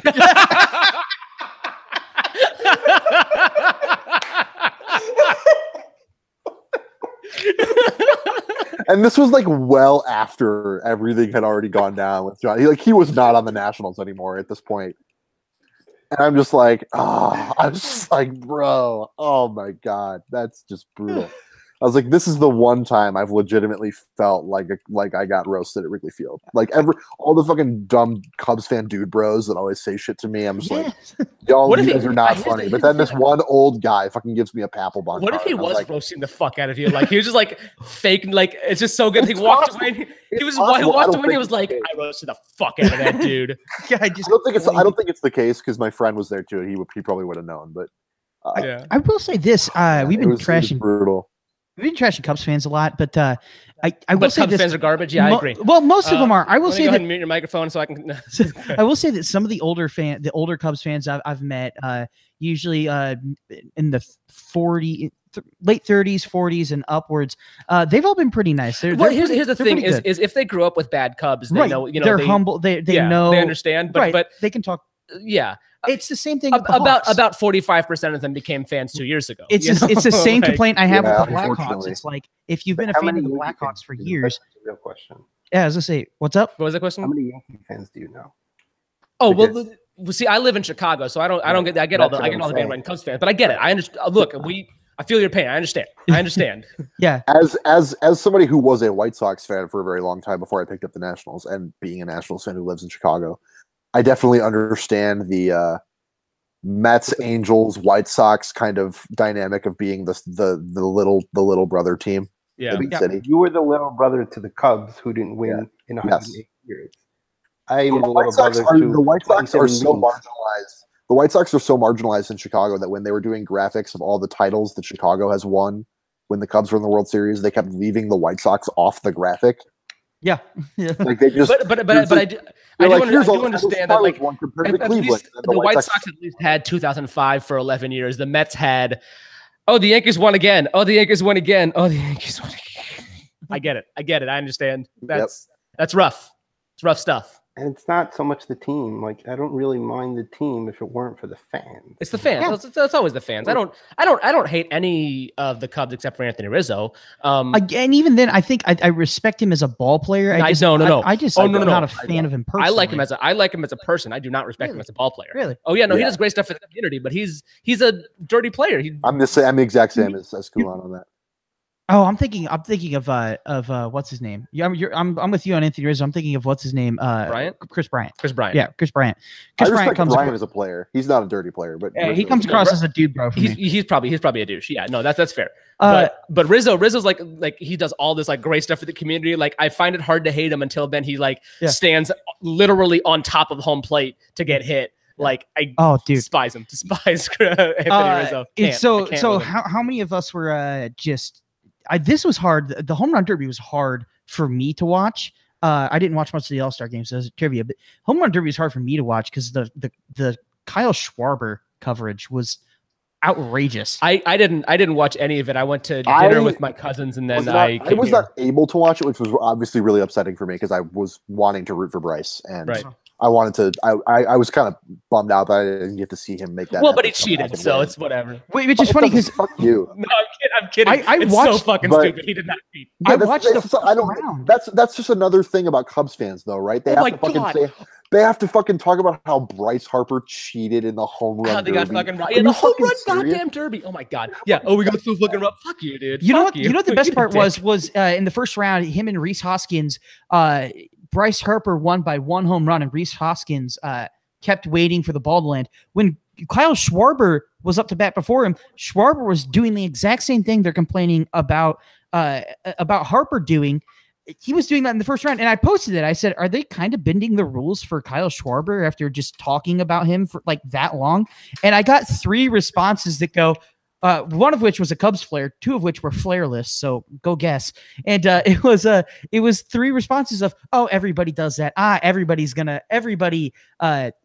cheats a little bit. It's a stupid rule. No biggie. I agree with those. I agree with those people that everybody should kind of just. It's a home run. Well, there's also, by the way, there's also an umpire standing there saying, okay, now you can pitch. Okay, now you can pitch. Yeah. Like it's literally somebody's job to tell Bryce Harper's dad when he can throw a pitch. There's just because he's saying, okay, the umpire said I can throw, now I can throw. He's not going back and looking like, did the ball land? The ball land? Okay, ball landed. Now I can throw. No, the umpire's looking. Umpire tells him he can throw. Now he can throw. Was the umpire colluding with MLB to make sure that Bryce Harper could win because he was in Nationals Park? Who knows? Maybe. But like Bryce Harper also had 25 goddamn seconds left. Yes.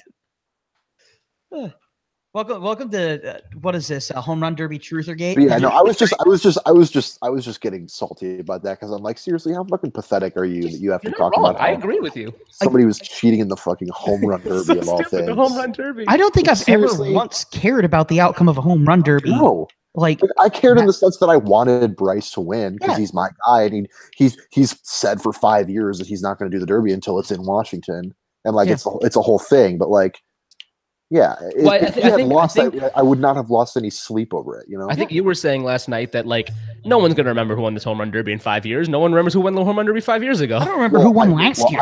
I'm the exception of the guy who always does remember who won the home run derby, but that's just because I'm a weirdo like that. 5 years ago was Cespedes. Last year was Judge. That's easy to remember. Oh yeah, that's right. Yeah.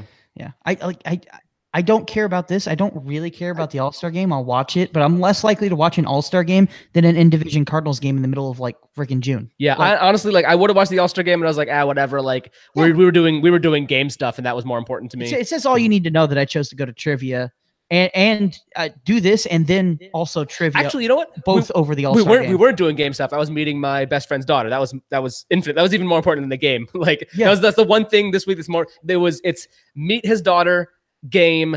And then everything else this week that I'm in in St. Louis for. That was 1, 2, 3 for me. I wanted to ask because you said something about it and I wasn't able to watch. What was the Schwarber coverage issue for you? So Schwarber, Javi Baez was really a bigger issue than Kyle Schwarber. Kyle Schwarber, of course, the Babe Ruth comparisons came out at one point. Oh my God. Okay. Which, I mean, like freaking Babe Ruth wasn't a 220 lifetime hitter. So although I will say I did think that Kyle Schwarber had a good chance at winning it because you can't strike out or walk in the home run derby. He's a freaking 3 outcome hitter. Does he walk? No. He's a 2 outcome hitter. Anyway, Javi Baez, the truest of true Javi outcomes. Baez was really my biggest. Javi Baez is a 2 true outcome hitter. Oh my God, that guy. Yeah. But some museum gave him the Roberto Clemente's All-Star jacket that he wore on a couple occasions throughout the night. And first off, I found that kind of like insulting to the in-division rival Pirates that you gave like. I don't think I'd feel comfortable with like. I liked Ernie Banks. I don't think I'd feel comfortable with Ernie Banks wearing Stan Musial's jacket. Right. Like that just seems iffy to me. Yeah. And they gave it to him, and then they started comparing Javi Baez to Ted Williams, I think. And Ted Williams said, "Oh, he looks a lot like Roberto Clemente out there," and like this and that. And I'm like, how many Puerto Rican go there left? You know. Yeah. The Ted Williams one is offensive. Like as a baseball fan. Yeah. Ted Williams is literally, in my mind, the greatest hitter that has ever lived. Oh no doubt. Have you ever heard the story about when he tried to coach, be a hitting coach for a short while, and players are getting infuriated because he would tell them, "Look, all you have to do is when the pitcher pitches the ball, you just have to watch for the spin, and you can tell where it's going to break." The players go, "What are you talking about?" No, you can't. He would get pissed at his players, and he was like one of the worst hitting coaches of all time. Well, that's because he old, assumed everybody had that old Greg Maddux quote, right? Where he says like nobody, like you look at a car going 40 miles versus a car going 50 miles, you can't tell the difference. It's the same thing. You can't tell a spin difference in spin of a pitch, except for that fucker Tony Gwynn. Yeah. It's like it's the same thing as playing for Wayne Gretzky. Like players are just like, I don't have the sheer talent that you have. Right. Like I haven't been touched by the hand of God for hitting a baseball like you have. Yes. So like I can't. I'm sure Michael Jordan would be a terrible coach too. But like guys like Kobe Bryant and LeBron James, who are also very, very good, also have great work ethics and can see the court, and they're a lot different. So you have some people like that, and then on one end of the spectrum, and then on the other end of the spectrum, you have the Gretzkys, the Williams, the guys who Jordans. are just never going to be matched ever probably. And we had a conversation in the National Discord once about what if LeBron James had played a different sport, and like we were just going through various different sports and like thinking about what if LeBron had played that sport. And I was just kind of the mind that like, because you just mentioned his work ethic, and I think because of that, and just because of the fact that he's a freak of nature, it didn't matter what he played, he was going to be an all-time great at it. Yeah, most likely. I think he probably would have been really good at football. He probably would have. I mean, he might have been like I think he would have ended up being a pitcher, and there's no such thing as a pitching prospect. But maybe he would have been an outfielder, and something would have worked out there. But yeah, I was just thinking like what if he played baseball and he was like a more athletic Aaron Judge? That's possible. Yeah, because he's 6'8". 6'8". How do you know how much he weighs? I mean, he's cut. Dude. Well, but that's. I mean, you train differently for basketball than you do for baseball. Well, that's true. That's true. I was thinking of what if he played hockey too, because that like he'd have just to imagine LeBron James fighting in hockey. Jesus Christ. I mean, that is almost as People scary. would die. People would die. Taro fight. Oh, that's true. I don't know if I don't know about hockey with him. Like that's just because like the skates. It's such a different skill set. And like it's just first of all, I can barely skate. Period. Yeah, and then also playing a sport on top of that. Like, he's probably too big. Yeah, he's just big. I will say this: Zdeno Chara, I think, is about his height and is a phenomenal defenseman, or was. He's fallen off because he's like 40 now. I will say I've played hockey, I've played baseball, I played soccer for a little bit, and I avidly like disc golf and play ultimate frisbee. I've never played a sport that has absolutely nothing to do with any other skill you have like hockey. And also I'll say this, like hockey is the most exhausting thing I've ever played. Like it's just freaking brutal. And there's nothing you do in hockey besides, if you're a goalie, which I was, catching the puck. There's nothing that you can do in any sport that crosses over with anything you do in hockey. I'll watch I'll watch hockey occasionally, and first of all, it blows my mind that the skaters skate backwards. Just that alone, like is a skill set that I kind of barely like can fathom.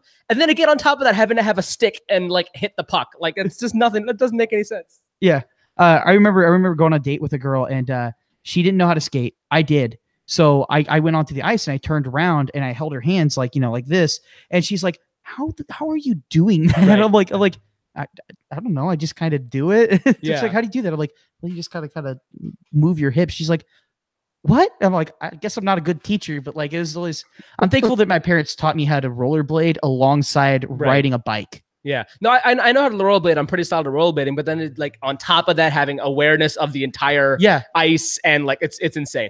Anyway, baseball, fake baseball, not even baseball, fake baseball. We're talking about fake baseball right now. We didn't even talk about the Tom Riddler trade. Let's go all the way back. To talk about the Kevin O'Connor trade with you and Tom Riddler. So I did not realize that Kevin O'Connor was signed up until the Red Sox GM tried to offer me him for Washington Post. And then once I was made aware of that, I wanted to acquire him because I'm a kind of a big fan of his work. I follow him.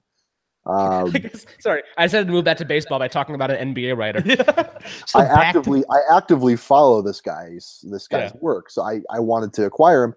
And as if you're a GM, you need to know, above anything else in my mind, what does the other GM that you're trying to negotiate with want?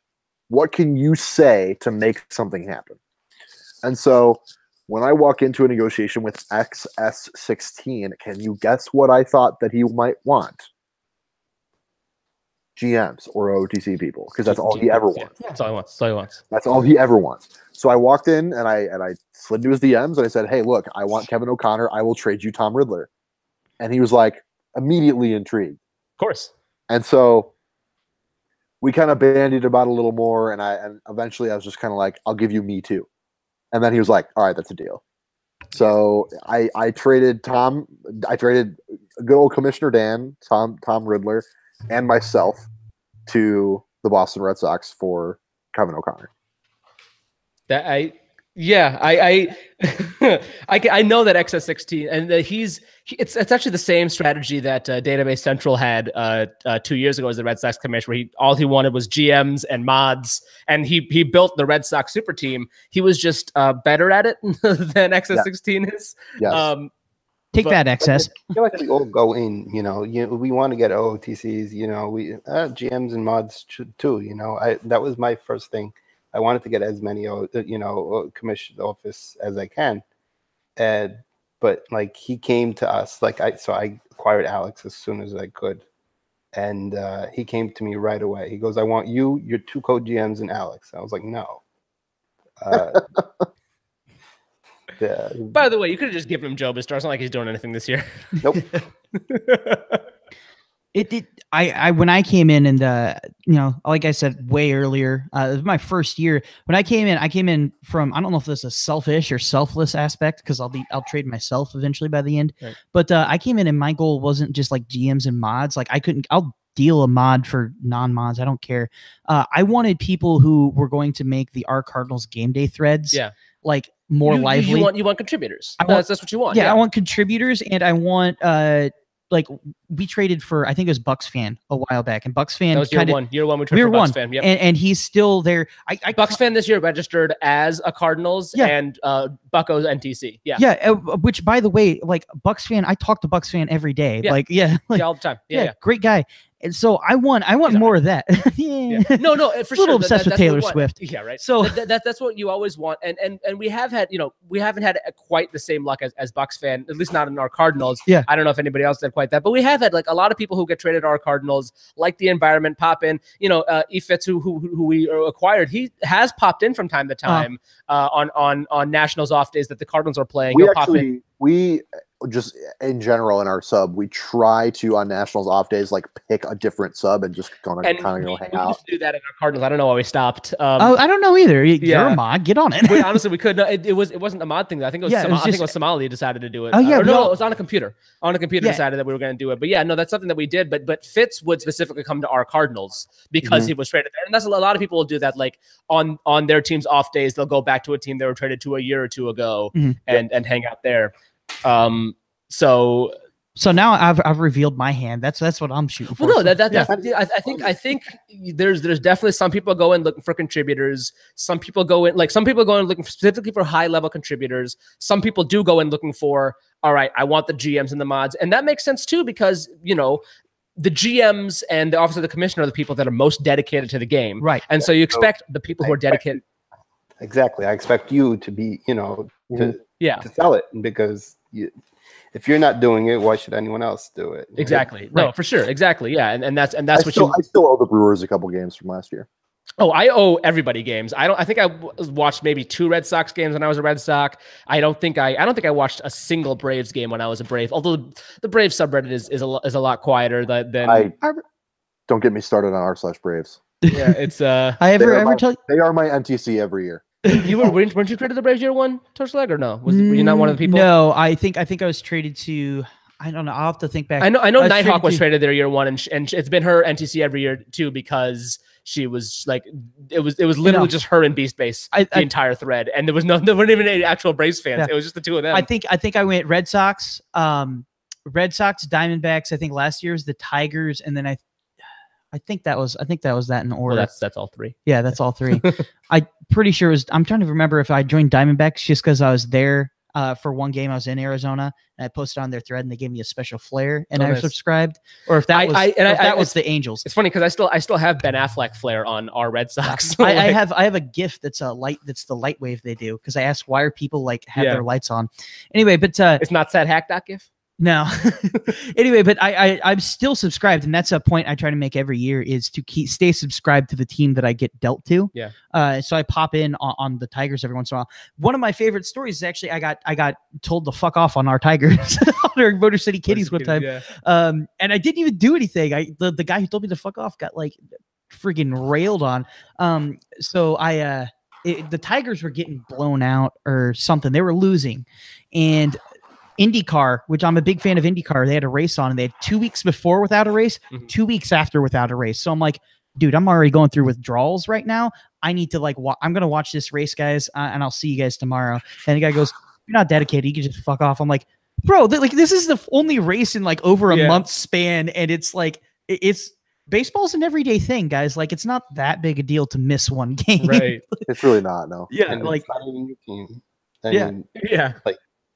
And that's one thing too, right? Is not dedicated to the Tigers. The point of the game is technically in the end to spend the week with your team, but we can't force people to do that. Some people have a lot of people have more fun this week of trades and whatever. We get it, but if you don't report to the team, you don't report. We can't make it do anything. Right. It's all in good fun, right? And to me, what I try to do is I try to act. If I'm going to miss a game or something, I try and tell myself, okay, for the Tigers, for example, if it were the Cardinals playing their in-division rival, would I make a point to watch this or would I make a point to go out with friends that night? Right. And if it was the Cardinals, I would stay back and I treat the Tigers as my own. But if it's no, dude, I don't want to watch the Tigers play.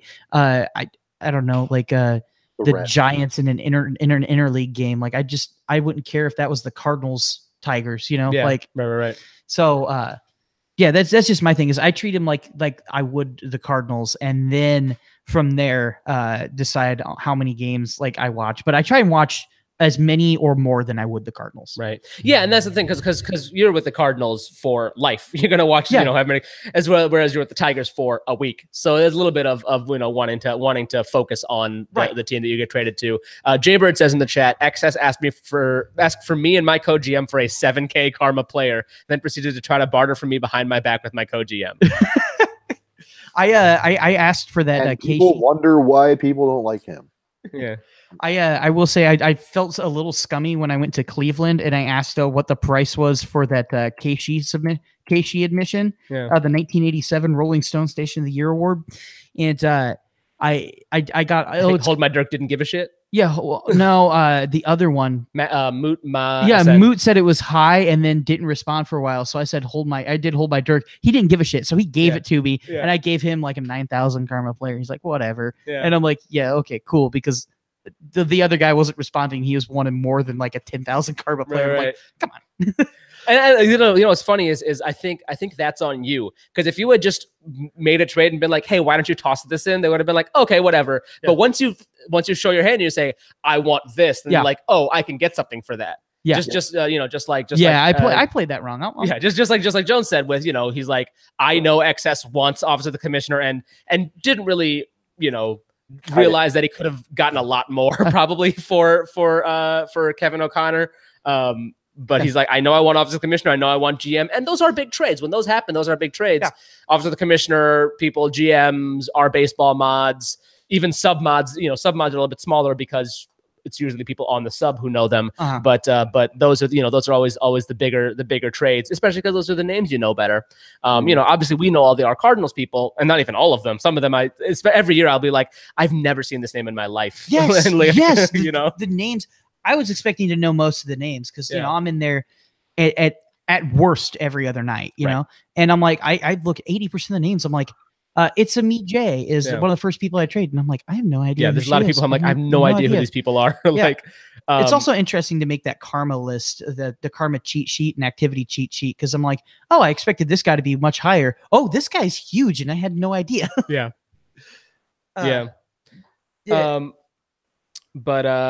But yeah, no, it's definitely. I don't remember what my point was. I lost it. Oh well, no big deal. Oh yeah, the I showed my hand. Yeah, I played that. Yeah, wrong, yeah. But I'll learn before next year. It's just to Jones's point that like when somebody wants something, you're able to sort of play them in a way that you're like, okay, cool. I know you want this, so I can get this out of you. Whereas Kevin O'Connor could have gone for more, but he got two not insignificant users, Tom Riddler and yourself, but like he probably could have gotten two more smaller pieces out of you, and you would have still done it, just he was like, nope, I want these, I'm getting them. Yeah. Mm-hmm. So Jaybird says, sometimes I feel bad I don't know people because they have bomb ass names like D's Mega Nuts. And I certainly agree with that. What was the gigantic dildo trade? No, I think it was Big Dildo and D's Mega Nuts were in the same trade. I'm not sure. Oh, might have been. We did one today for Nevermore Seattle and Jonas Nevermore. Yeah. Nevermore Seattle +1 trade for +1 Raven for Nevermore Seattle and 1 Lenore. There was a all Jake trade yesterday. Was there? Like Jake Stir for Jake the Snake for Jake something. It was like a 3-way trade. I'm surprised we didn't get a Jake the Snake. I'm pretty sure there's one in the Blues subreddit. Probably. Traded Cardinal Ambition to the Cardinals. Yeah, that's true. Yeah, Cardinal Ambition to the Cardinals. Was it you or was it Kick the Pony who was looking for all the Met people? That was me. Did you get Mets Suck? Because Mets Suck does not have a Mets GM. I got him last year, and then okay. Who's the Phillies GM spelling? Phillies is Jaybird. Jaybird and Gummy Joe 11. Jaybird was like, we traded him to you last year. We don't want to do that again to him. So that's fair enough. Like, okay. Yeah. That's fair. So but like, also, why not? You could have a Mets NTC. He doesn't have a Mets NTC. Right, that's what I told him. I told him he doesn't have an NTC. He doesn't care apparently, right? Well, it doesn't mean he doesn't. I was like, okay, whatever. Like it's still on the table if you want. I mean, I don't know if he traded him by now, but yeah. question for you guys. Do you guys have anybody in your sub that you were like surprised didn't sign up? Because I was talking with Bus earlier today, and I'm like, I can't think of. I'm trying to think of Cardinals users who I think could sign up, but did Otter sign up? Who? Otter and Austin. You know what? He didn't. That's one of them. But I think that's about the only one that I'm like, yeah. We have almost everybody signed up. Well, and that's a benefit of me running the game. Yes. Is I'm an R Cardinals mod and a regular R Cardinals person, and I know, and like I said to we were talking about this. I was talking about this with Jones last night. There was a little bit of frustration I know with the Nats and the Angels subreddits because they did their users dirty year one, and they were not happy about it. But because I run the game, because Bus has been a GM twice, and when Bus wasn't a GM, it was Hack, and that's what she said, and it was and you and people who people know and trust. It's a lot easier to get them in and have them comfortable with it. Oh, people trust me. I built People trust Bus. Okay. Somewhat of some goodwill in the national sub. I'm just gonna no, for sure. Yeah, and I think Warble's built up a little bit of goodwill as well in the Angels sub. But year two, like I said, Angels, we had like 10 people in year two. Yeah. It was pathetic, and it was because not that the sub was pathetic. It was a pathetic turnout, and that's just because like they got screwed year one out of an enjoyable experience. And it's tough to deal with. And you could still see the ramifications for that today because if I remember right, the Angels had like 23 people to start out with. Like, and year one, Angels and Nats were huge. They had like 50 each. Really? Yeah. And I remember we had a lot of people. And it was just an even swap, and nobody had fun with it. And but I will say it's easy to lose track of sometimes the objective of the game, which is to make sure everybody like has fun and gets dealt. Like, right. We can be too caught up on like, oh, this guy has you're offering me 3,000, you're offering 3,000 less karma than I'm offering, and it's like, no, come on, at the end of the day, this guy's just got to go somewhere. Yeah. Like, yeah. So to me, I've been a little more lenient on that, just like, yeah, let's have fun. And that's we were saying earlier in the show before Jones got here, and I know like you were talking about EFITs and not, he shared some of the private messages where you said you didn't want to lose karma out on, but like if you're getting, I understand where you're coming from. I get it too. I'm not saying you're wrong. At that point, it's fits and it's like day two. Right. You could have helped him. I totally get it. Yeah, for sure. He's like one of the premier users of the Reddit baseball community. For sure. And I'll say 100% agree. I'll say this: part of my fun is the negotiations. Yeah. It's just that one of those things where I can afford to play hardball at that point. Mm-hmm. Yeah, for sure. I had fun trying to play hardball with you too. Yeah, no, for sure. Yeah, for sure. I love it. It's great. Even like at the hardball, like you lost out on 40,000 karma, but you got 4 people to the 1, and those 4 people are all good contributors. Yeah. Like, and I also gained a lot of karma in other trades that made me feel comfortable losing some on that one. Yeah. Like I picked up like 350,000 on Washington Post. Yeah, I almost picked up 200,000 in a three-way trade. Yeah, and especially because like someone like Washington Post, who's not going to contribute. We don't even know if Washington Post signed themselves up. They did comment on our Session Nationals. Did they? That's awesome. Okay.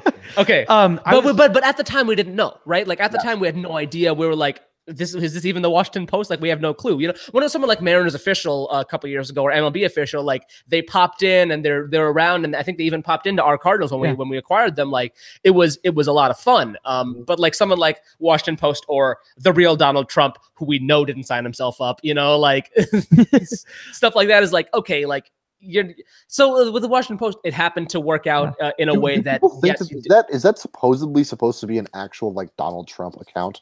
I believe it is. Yeah, it is because he did an AMA like a couple years ago, right?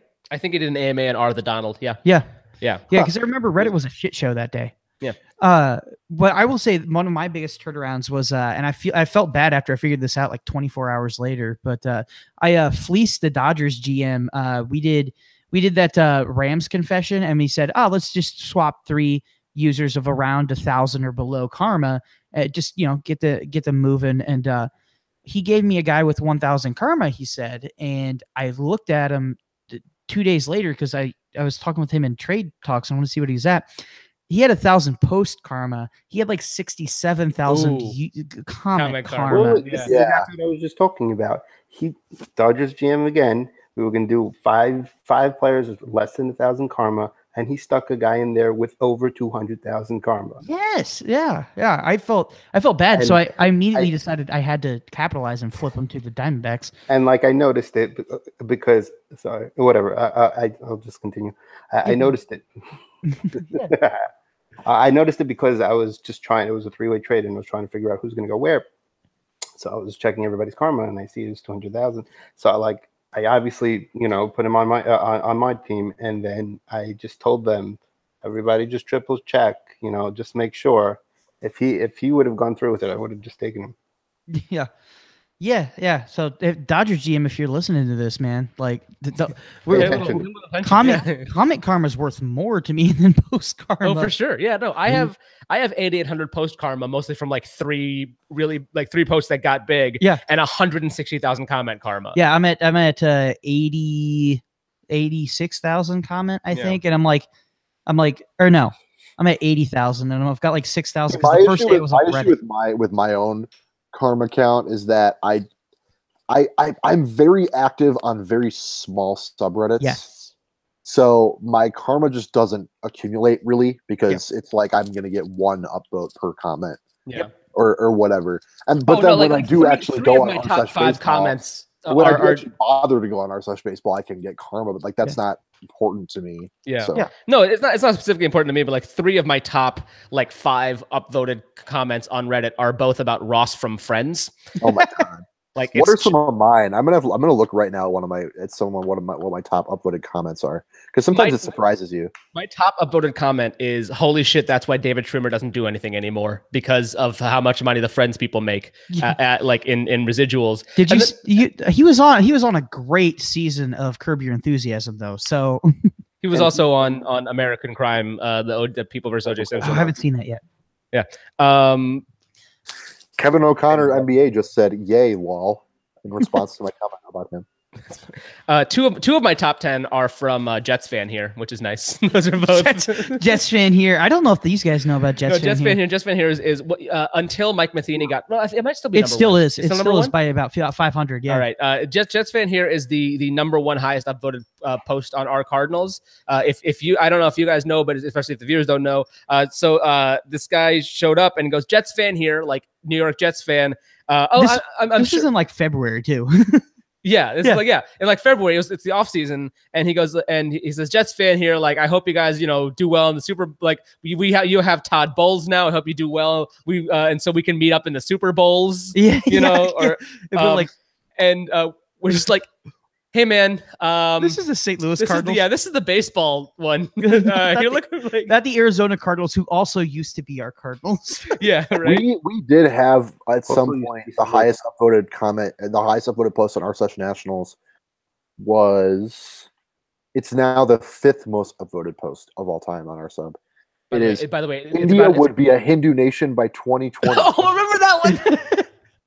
I think because of that, I am allowed to have Pakistan flair on our nationals. What would be a Hindu nation by? India would be like a 99% Hindu. And the body of the post just says, "Calling the victory of the BJP-led alliance in the 2014 Lok Sabha elections as initiation of a revolution in the country." I'm just getting patron Ashok Singh Hal on Sunday said by 2020. Yeah, because the national election. No, the number 2 highest upvoted post is last week the Cardinals fired Mike Matheny. That has 1156 points. Jets fan here has 2209. Yeah. It's sleepy_man. I slightly awkward. You might know about it because we exchanged flyers and stuff with New York Jets. Like, yeah, I think you can get. I don't go on football. Like, football. I wasn't sure, but yeah. Well, not really, and not on Reddit. Definitely not. And I'm a Giants fan. Yeah. Oh, you're a Giants fan. We have like hidden Arizona Cardinals and New York Jets flair on our subreddit. Yep. I had it for a while. Yeah. Yeah, and it's only hidden because of Bravo Delta. Like I hid it from Bravo. I put myself some Jets flair when I was ever on our Cardinals. Yeah. Yeah. I mean, again, Giants fan, but I have to take that if it's available. Exactly. Didn't our Brewers just get a some guy who opened his microbrewery a month ago, 2 months ago? I don't know. Yeah, I saw it in. I would totally welcome that guy with open arms. If I was the Brewers, I'd be like, "Yo, hang out, man." Yeah, no. It was like a month or two ago. It was yeah. It was in the top of the week, whatever they have for each subreddit, and Brewers got something like that also. I forgot to check my my highest comments of all time. One of the ones I go on our St. Louis Blues that drives me nuts. I'm sorry to keep switching sports here, but it drives me nuts because like it's the Winnipeg Jets fan here. Yeah, it's the stop net neutrality one, and it drives me nuts because it's the highest upvoted thing, and there are like twice as many upvotes on that as there are subscribers to the St. Louis Blues subreddit. So like it drives me nuts because I'm like, dude, we could get like Sidney Crosby, or we could get Sidney Crosby, and we would never touch that. We wouldn't ever touch that as the most upvoted post. So I'm always like, oh, that we're never gonna be able to unseat that. Like it's such a high standard. Drives me nuts. I'm gonna have to BRB in like 2 seconds, but my top comment of all time is a comment on r/baseball just shitting on CB Buckner. That's my top comment of all time. Mine is actually, let me see. So I checked it. It's actually a Star Wars one, which I'm not a huge Star Wars fan, but it was basically a prediction of like the first line in it would be episode 8, and Rey would be telling Luke, "You are my father," and Luke tells her, "No, I killed your father." Basically, it's a reverse of Luke and Vader. Yeah, and whatever. That was my top voted comment, and then I tried it on our Star Wars, and they hated it. So no, I had the same thing. My second highest upvoted comment is after it was in bad taste. After Stan Lee's wife died, like when she died, they had been married 69 years. So obviously married 69 years. I posted nice. In our movies, it's my second highest upvoted comment. In our Marvel, I'm in the negative. My highest upvoted was from our space. They had a picture of a meteorite that like was embedded in the ground in Africa. And I posted from a quote from the Wikipedia article on it. The meteorite is unusual in that it is flat on both major surfaces, possibly causing it to have skipped across the top of the atmosphere like a flat stone skipping across water. This would have decelerated enough to stay intact. It's just a copy. I literally just copied it from Wikipedia. 5,000 karma. Fantastic. My two of my three most upvoted posts were made in one day. It was the first day I joined Reddit, and I made 2 posts to funny and advice animals or something like that. And I was a basic noob. For sure. Yeah, I posted 2 images, and both of them reached the front page in the same time. Wow. And people are like, "Who is this guy?" And I've never been able to follow that one up. a proto Gallo boob. You know, yeah, I was Gallo boob before Gallo boob. What time is it? It's 11:43. We're going way long. I believe he means 12:43 in the accepted Rocky Mountain time. No, 10:43. Oh, is it 10:43? Yeah, you're right. Yeah, Shoot. we're an hour back. It's only 10:43 in Mountain time. Oh yeah, that's no problem. Not that late. That's not that late. And the only time zone recognized by the Office of the Commissioner. Is that the most forgotten time zone in America? Pacific has to be. What? No, until Pacific time zone has to be the one that's recognized by the Commissioner if we need it. We'll see. Clearly, you remember why it's Mountain Time in the first place. Why is it Mountain Time in the first place? It's because Mountain Time is the only time recognized by the Office of the Commissioner. I'll tell you off microphone later. I much prefer the kayfabe that it's just a fact. We just decided it's the superior time zone. Yep. I appreciate that Kuhan uses the term kayfabe. I just appreciate that. Oh, honestly, I don't even watch wrestling. I think it came from. I know. I figured you didn't. It was just one of those. I'm a wrestling fan, so it was just one of those things. I think it came from Alex. Alex is a big wrestling fan, so I think it came from Alex. Yeah. I use kayfabe. I also use heel a ton, like way more than I should. I like the term heel. Yeah, well, XS16 terminology is great for just regular everyday use. It's solid. Yeah, no, it's honestly, it's very useful. It's very useful. Yeah, I agree.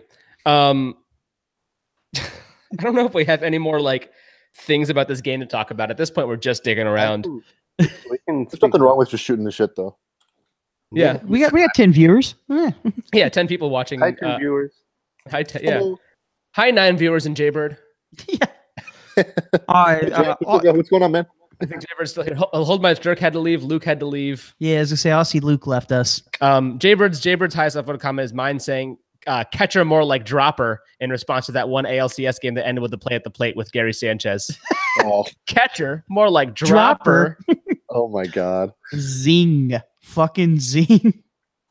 Yeah, it was literally after some Nationals Braves game where Buckner was the umpire and he was just fucking shit up all night. And then the game ended. We had Sean Kelly in for the save, and he struck out, I believe it was Chase d'Arnaud, like Travis d'Arnaud's brother. It was Chase d'Arnaud. Kelly struck him out swinging. And this was after Buckner had fucked shit up the entire game and made horrible ball strike calls and just was being terrible. And he strikes him out swinging. And Buckner called everybody, like they did the whole fucking handshake line, blah, blah, blah, everything. And apparently Buckner called it a foul tip. And he forced everybody to go back on the field and do the pitch again.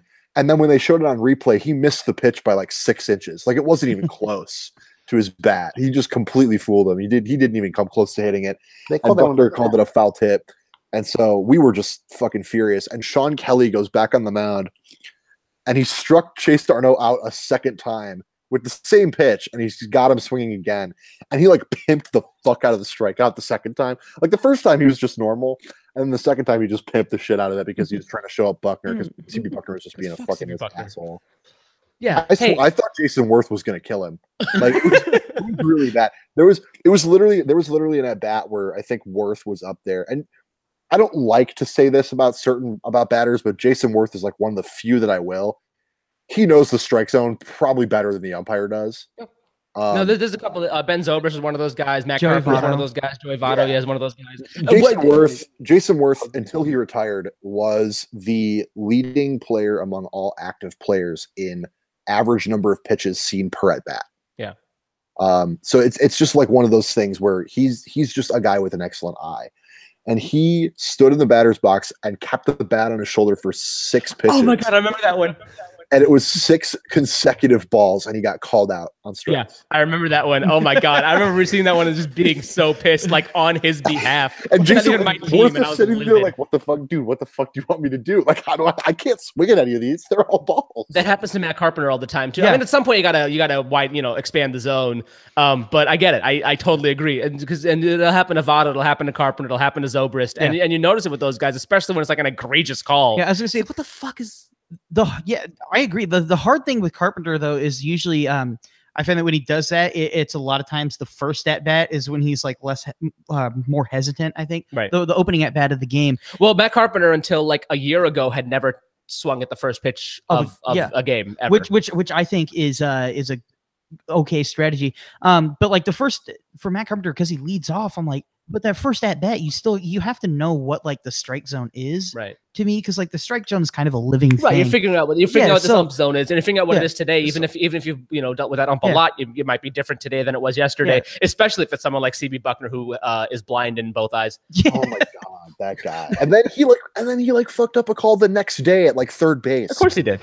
It was just one of those things where it's like, I feel like it's more of a news when CB Buckner doesn't fuck up a call. Like it was just one of those things where he had fucked up the previous game so badly that then he fucked up something at third base the next day, and we're like, yo, I thought we were done with you, dude. Like he's one of those guys. It's him and Hernandez and Joe West. Like it's those are the guys. Hernandez is real bad. Hernandez is really bad, and Joe West is for me, he's not a bad ump in terms of making calls. I think his strike zone is generally pretty good. I think he makes good calls. He's just an asshole. Yeah, this is ego. Yeah. He's just the guy that goes out there and shows up the players, but I think his calls are generally good. And the crazy thing is, like, I'm one of the guys. I usually defend umpires a lot. Like, I'm not going to defend CB Buckner, and I'm not going to defend Hernandez. There's no way you could. It's literally impossible. Yeah, but like usually I'm like, you just notice that because they're like the bad one is egregious compared to the good ones. Sure, but like Yeah, there are some that are just, no, because like yeah, you'll see the oh my god, who's the one who blew the Armando Galarraga perfect game? Oh yeah, Jim Joyce. Jim Joyce. Yeah, Jim Joyce. He's a good umpire. And Jim Joyce like is by all accounts a great umpire, and he apologized like the right away. You know, whatever, he made a mistake, but like he was known for a little while because of that. Like he's the one umpire whose name you know because of one bad call, as opposed to guys like Buckner. It was an egregiously bad call. It was certainly a bad, really, really horrible call, and it was in like the worst possible time. For sure. It was like a year or two before we had replay. It was just like a perfect storm. It was like 4 or 5 years before we had replay. Yeah. Was it really? Yeah, it was like 2010.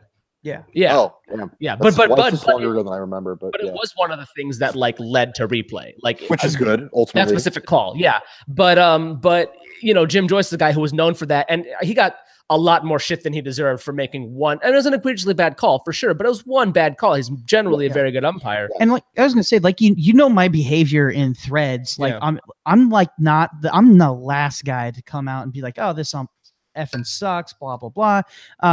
Some nights I'll be like, oh come on, this is just a poorly called game. But like hockey is similar in that people complain about the refs, dude. I'm like, hockey's not as bad as baseball. Just changes so much from ump to ump. Yeah, it's crazy to me. Like it blows my mind. Well, the best is, you know, everyone's got the, you know, at Natsump, at Cardsump, at Metsump. There's that account for everybody. And the most insane ones is when I see 0.0% call same. Yeah, like, it's literally like a ball in the middle of the strike zone. I hate it. But those are always, you know what those are always because of? It's always because of like a catcher anti-frame. Right. Yeah. Like the catcher sets up over here and the pitch ends up over here. So yeah. All the way across. And when that happens, I'm like, man, the catcher really fucked up. But like 5 to 10% of the time, it's just the umpire was a goddamn idiot. Yeah. Like it happens sometimes that the umpire would just like, what were you looking at? Like that was just it was a perfectly placed pitch, exactly where he wanted it, in the middle of the zone, and you called it a ball. And I'm going to play devil's advocate for a while here. You know, our baseball without fail is like, robot umps, this, that. We need to change umps. Well, I always look at robot umps as a meme. Personally, I don't actually. Whenever I say robot umps, I'm just joking. When I say robot umps, I mean ump accountability. Like that's all I want. But for real. I hear arguments every once in a while about people who are like, you know, we have an umping crisis, and I would disagree. I don't actually think we have an umping crisis. We have bad umps for sure, but there's always been bad umps. I think we have the ability to nitpick at a rate like never before in history. Like we can nitpick so much. But then the counter argument to that is basically just like, well, if we have the ability to see what is and is not accurate, then why don't we just do that? It was like before there was proper replay, like the year before, there was like that Indians A's game where somebody hit a home run and they called it a home run, and then they went back to replay it, and it was definitely a home run, and they overruled the home run. Like if you go back and watch the video, it was actually a home run, and they overruled the home run, even though it was definitely a home run. And that was like one of those things like, and this is before proper replay. This is like when it was just that home run, fair foul replay. But like when they get that wrong, like when you get replay wrong. Yeah. Yeah, and a lot of times when they get replay wrong, nowadays with proper replay, it's like too close to overturn. I'm like, okay, fine, I get it. And again, there's like 1% of things that it's like, no, I don't know what the fuck you're talking about. But for the most part, too close to overturn, I understand that call. Yeah. You made the call on the field. You don't want to overturn that call without substantial evidence. Yes, I understand. Yeah. But like when it's like when you change a call and it's like whatever, there was not substantial evidence to change or the call. Or when there's substantial evidence to change the call, like it's like it was clearly beaten by a second and they don't. That's what pisses me off. Yeah, and another thing is the fucking. By the way, Jaybird makes a good point. If you say "bad ump" enough times fast, it sounds like a heartbeat. Bad ump, bad ump. I've heard enough. This is something that FP says a lot on the Nationals broadcasts, which is, and this is a problem I've noticed with games sometimes, is when replay takes like 10 minutes. Yeah. And one suggestion that our color guy makes all the time is just like, yo, if you can't figure it out in 2 minutes, 2.5 minutes. You don't have, if you can't figure it out in 2 or 2.5 minutes, then it's too close. No, for sure. Just call it. Yeah. Don't take 10 more minutes to fucking figure it out. Figure it out in 120 seconds, and it's not like there's not enough. I agree, and it's not. This doesn't happen often. But what always pisses me off is like when I see, like when the Cardinals broadcast will like show okay, cool, that's definitely more than enough to overturn, and then they don't overturn. I'm like, what the fuck is happening? Yeah. Yes. Because I understand when they do overturn and you know the broadcast didn't show it, it's like, okay, well maybe they had an angle that we can't see, and their angle gave them more, you know, that even the broadcast doesn't have. Sometimes New York has angles that we don't get. Cool, I get that. They also get the angles from both broadcasts. Yeah, right. And I think even more than just those two. Like, oh, I can't see the angles that the Marlins have, or you know, whatever. Right. Yeah. You know, here's the crazy thing is as much as we talk and we complain about how weirdly replay has been implemented, baseball still has the best case of replay in all of sports, I think, because like it is. Well, I mean, other than like tennis. Yeah, I was gonna say tennis is great, but like I'm thinking like the big four, the big four team sports. Yeah, the big four team sports. Like freaking football is a clusterfuck. Football still hasn't figured it out. Yeah, hockey again a clusterfuck. Like you have people like this far over offsides, and it's like, yeah, dude, you know, like they're just if they beat you by this much in hockey and a game as imprecise as that, they fucking beat you. Get over it and stop wasting 10 goddamn minutes of a playoff game. Right. So like, I guess my point is, it's just somebody like else to get in the play. The playoffs are more important. Yeah, well, I'm like, yeah, but honestly, like I was a goalie for years. I know you beat me. Like that isn't going to change anything. You beat me. Yeah. But I guess my point is like for all of our complaining, like can we give like baseball a little tap on the back for being like, hey, you got it less wrong than everybody else. like I'm saying, all I want is ump accountability. And public accountability, right? There must be some sort of private accountability that we don't see. Oh, there is. But Angel Hernandez and CB Buckner continue to get to call games, right? And like I know when Brandon Crawford is suspended because he spit in the or when Yadier Molina gets suspended because he accidentally, you know, brushed against an ump or whatever. Yeah. Or when he doesn't get suspended because the ump said he clearly wasn't going for me, you know, or whatever. But I know that my player gets suspended when that happens. It's very, very rare that I see an ump get suspended because he threw Bryce Harper out because Bryce Harper like looked at him wrong. How much? One game. I'm trying to remember which game it was. There was a game. It was like Danny Espinosa was hitting or something, and he sucks, but you know it's whatever. And he got called out. He got called out on a strike, and I guess the dugout was kind of chirping, but I'm pretty sure it was like, this might have been like Matt Williams era. It was either Matt Williams or Dusty, but I'm pretty sure like the management or somebody, like there was chirping coming from the dugout, and the ump like points to the dugout and like tosses somebody out of the game. And they're like, first off, the dugout's like, who'd you just eject? like we don't know who you just pointed at the dugout and ejected somebody. There's like 30 people in here. Who'd you just eject? Apparently he ejected Bryce Harper, who was like in the dugout at the time, behind the manager. I think that's the thing I'm talking about. Is like, into the dugout and ejected him from the game. So Bryce is obviously furious, and then he ended up getting fined because after the game was over, somebody on the team hit a walk-off. I think it was like Clint Robinson or somebody hit a fucking walk-off. And Bryce went on the field to celebrate. But not only did he do that, he went to home plate, and right before he was mobbing with his teammates, he turned to the umpire who was like gathering with the other umpires at the mound, and you can clearly make out on television. He just goes, "Fuck you" at the umpire. It was like Kleinworth. Like "fuck you" to the umpire, and then he goes and celebrates. So he got fined for that. Yeah, but it was just one of those things. It's like, why'd you fucking throw him out of the game? He's in the dugout. I want the because I know they get a grade and they get a review after every game or every series, one of the two. I want those to be public. I want the MLB to go to like, or at least I'm just saying to be public. How bad a grade does that umpire have to get to like not umpire anymore? Because again, Buckner and Hernandez, like Angel Hernandez, I believe, is still in the middle of a lawsuit with MLB because for not being able to do World Series crew chiefing because he says they're racist. Like, no, Angel, you're just bad. Yeah, Steve Buckner's been around for freaking decades. Yeah, like. You're just not good, Angel. You shouldn't be umping at all. You're lucky you're a major league ump, period. I think they just need to have 45 umps and you're there. I wonder if the umps union is it's strong. Yeah, as I say, it's a very strong union. I was gonna say, I bet you that's part of the reason. No, that's definitely part of the reason. But like, it's the question is like within your own union. Like I know Joe West is the head of the union, but like within your own union, you got to be like, look, you're making the rest of us look bad by being so bad at the fucking job. Right. I also wonder what how good tenure do they fucking get? Like, Jesus Christ. Yes. I wonder what the prospects on new umps in like AAA or whatever. I wonder what that is. Like how I feel like at some point the 30 MLB GMs would like rather get together and pay CB Buckner and Angels Hernandez salaries for life to have them not ump anymore. Like at some point you're bad enough that like the team is like, yeah, I'll take that hit. What's that? $100,000? No problem. Yeah, no problem. Split it 30 way of the I can you'll make $3 million a year from each team giving you $100,000 to not do that job. Yeah.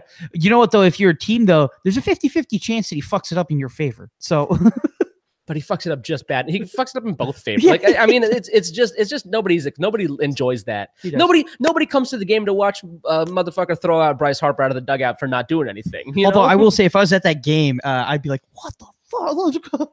Right, I'd lose my mind. No, It'd be thoroughly entertaining. You're right. It is entertainment. But it's like when Vince McMahon goes out and also wrestles with the wrestlers. Like, oh fuck, boys, we got a 3-way. It's a 3 teams here, man. Can you imagine if Rob Manfred came out and just ejected Bryce Harper? Ejected Bryce Harper, ejected the ump, and ordered a new ump to come in. That would be the single greatest game I have ever seen in my goddamn life. Like when they're in the middle of the All-Star game, ref gets bumped in the ring, and they got to send a new ref out there. And then the Nationals owner comes running down and starts wanting the 90-year-old learner. The fucking learners. He's like wearing gloves and he takes them off and just starts like throwing up dukes, and him and Manfred just start going at it. I'm imagining because he's 90 years old, he goes like the fucking Fighting Irish. Yeah. Throw up your dukes, Slatty. Come on. I'm just waiting for one day like a manager to get so goddamn pissed at an ump that he swings. Like he just like throws a punch. Because sometimes I'm like I've been surprised sometimes that a manager has not swung at an ump and making such a dumbass. I've been surprised by managers too. I'm not to open this whole can of worms, but the Yachty incident earlier, when Chase Luvello called Torey Luvello? Torey Luvello. Chase Field is where they play. I thought it was Chase. Anyway, Torey Luvello said called Yachty a motherfucker, and I was like, that's one of the biggest breaches of manager etiquette I can think of in a while between a manager and opposing player. I think it was like he wasn't saying you're a motherfucker. Yeah, it was like, this motherfucker. Can we be fair for a second? Yeah. Now that you fired Matheny, Yachty's the manager. Oh, for sure. Yeah. Friggin' here's the thing. Hold on. Before we fired Matheny, Yachty was the manager. Let's be real here.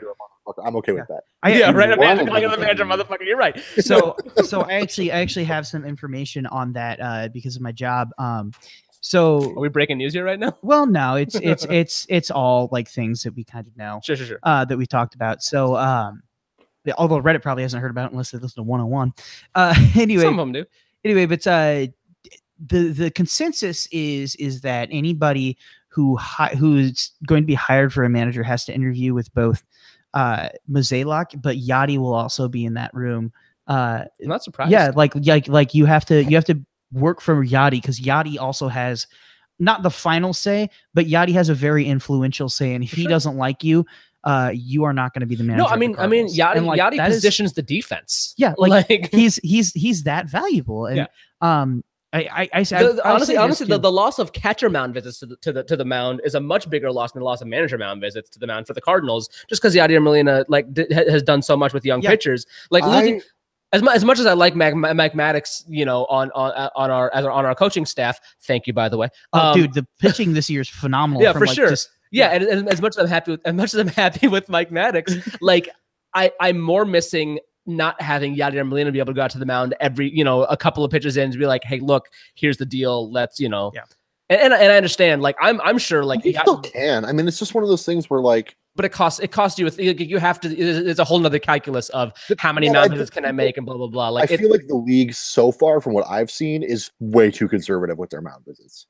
That's true, but it's also I agree, but it's a worry, and it's maybe it's something they'll figure out with time. But it's a worry of like I don't want to run out of mound visits and need one. Whereas like mound visits, you end the game with 3 left. You know, it's not like I feel like teams end the game with like 4 or 5 left. I'm saying, no, right, but it's overly conservative with them. No, I agree, and it's a thing of a new thing. But like mound visits were never the problem with pace of play. No. You know, like well, I mean, it depends. It depends. I'm not going to say they were on certain games. A problem on certain games, it could happen, and it was a problem. And I remember during the postseason last year, 2 years ago, like Wilson Contreras was going to the mound every other. Dude, it was fucking Contreras, and they would send out their fucking pitching coach like every inning. Yeah. Like, no, oh my god, it was literally every other pitch. I think it was 2016 because I think it was I think I was listening to Tom Hamilton on the Indians broadcast. It was torturous. He was getting straight up upset about it. Like he was like, it was upsetting. It was like difficult to watch. It was like, yo, can you fucking play the game like already? It was like, oh, and he's going out to the mound again, and wonder what he's got to say this time. Yeah, like. Can I rewind it back to Yadier Molina and coaching? Yeah. I hear a lot of Yadier Molina as a manager, and this is just personally, because part of my job is to cut up all of the post-game audio for every Cardinals game, which sometimes can be a bitch, especially when Mike Schilt got hired. I had to cut up about 3 hours worth of audio. I spent all 6 or 7 of my hours on that day just cutting up freaking interviews. That's pretty quick for 3 hours of audio. I left a lot for the other guy too. Gotcha. I was gonna say, like that's a quick turnaround. Yeah, no, I'm not that quick because I also had to record the Cardinals game and cut up the highlights. Gotcha. Anyway, but to me, just having listened to an abnormal amount of Yadier Molina interviews, I'm not sure that he is quite ready as of now. Sure. By the time he retires, I think he could be if he started having some training. But this is not an accident. Hold on, that's what they said about Mike Matheny. Yeah, that's true. That's true. That's the other thing is the situation from Mike Matheny and Yadier Molina is similar that I think they might be looking out of house. But or at least to like have do some coaching right before going to the manager's, like just give the guy a coach, because I don't know if he's ready for everyday post-game press conferences, especially if you're losing. Can you imagine a reporter after a bad day asking a question of Yadier Molina right now? Yadier Matheny. Yeah. Can you imagine? Yeah. That wouldn't go pretty. So I think he's going to have to, like I said, this isn't like an English thing, although his accent is really heavy. But it's understandable. It's understandable. Yeah. It's just he's got to have to be able to be ready for that, because that is a grind. Right. That'll for sure kill you on the inside. But he is like. He does a lot of the stuff on field that a manager does on field. Yeah. That is invaluable. Right. You know, and when you lose it, you really see it. When he's been on the DL for significant time the last couple of years, and you see it. Yeah. You really notice the drop off in so, and it's stuff that Yadi and Akendo would both do, because defensive positioning is Akendo's job, but Yadi did it. He would position the outfield from catcher. Molina, Yadi is going to end up, I think Yadi is going to end up for you guys like a Paul Konerko or a Mark Burley is for me, in the sense that, and I know Cardinals fans get mad when people say this, he's probably not a Hall of Famer. No, I think you're right. He probably doesn't. I think he probably doesn't deserve to be a Hall of Famer. I think he has a chance at it because of reputation, because of the catcherness, and because of But I don't think he deserves to be a Hall of Famer based on stats. He just wasn't a good enough hitter, right, to be a Hall of Famer. But and really, catcher defensive stats, regardless of whether or not, and this is the same for me as it is with Konerko or Burley, or for the Nats, Ryan Zimmerman. Yeah. I think these guys are not Hall of Famers. They don't deserve to be in the Hall of Fame, but they are guys that absolutely will have their number retired. Absolutely will have a statue in front of the stadium. Like every Cardinals fan will always remember fucking Yadier Molina. And it doesn't matter if he's in the Hall of Fame. He's a Cardinals legend. I agree. But that's a tough thing with Yadier Molina, because the Cardinals do not retire anybody's number unless they go into the Hall of Fame as a Cardinal. But see, this is the thing this is why I take issue with some things like that, is because, for example, Yadi should have his number retired, or to bring our other friend over here, Mr. Slightly Awkward, into the conversation, the Mets do the same thing. David Wright needs to have his number retired. I don't know if it's a rule or it just happens to be that they haven't, like. And it might be the same with the Cardinals. I don't know if it's a rule, if it just happens to be that way. But Mets too, but Right. It's one of those things that it's a rule that could be broken for a guy like Yadi or a guy like David Wright. I would say Albert Pujols is one of the people I hear questions about because they're like, you would have to break two things. You'd have to go into the Hall of Fame. He's going to go in the Hall of Fame as a Cardinal. Right. But you'll notice too that everybody that was with the Cardinals didn't leave the Cardinals by option. They were either traded away or retired with the Cardinals with their number retired. So they're like that would be the first guy to have optionally left. Yeah, whatever. No, he's going in the Halls of Cardinals, going to get his number retired. I will also say they haven't handed his number out to anybody since. I will also say this. I've talked to several people with the baseball writers who are part of the BBWA. Everybody I've talked to seems to be on the Yadi Hall of Fame case. So are they all St. Louis writers though? Not exactly. We have a couple. We have a couple national writers. I think we've talked to Buster Olney at one point. The actual Buster Olney. Yeah, right. And he said that. So Bernie Miklasz also says that, but he's a St. Louis writer, but he is the first guy to. He's the first guy to hop on a hate train. Yeah, but he's in St. Louis. Like St. Louis, there's one thing. It's also a question when it comes to Hall of Fame right now.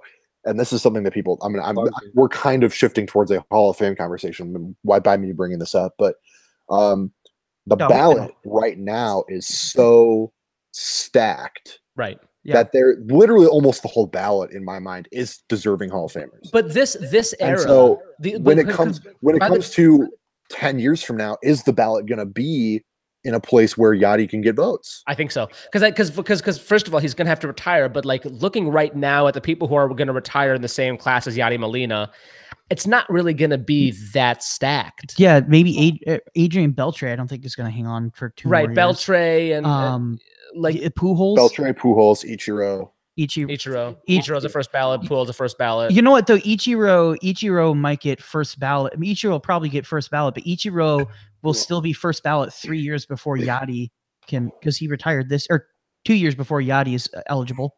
Right. Well, so like I'm trying to think has Yadi decided when he's retiring yet? Well, and Ichiro played this year, so this year still counts, and he might actually play next year because the Mariners are going to open the season in Japan, I believe, if I'm not mistaken.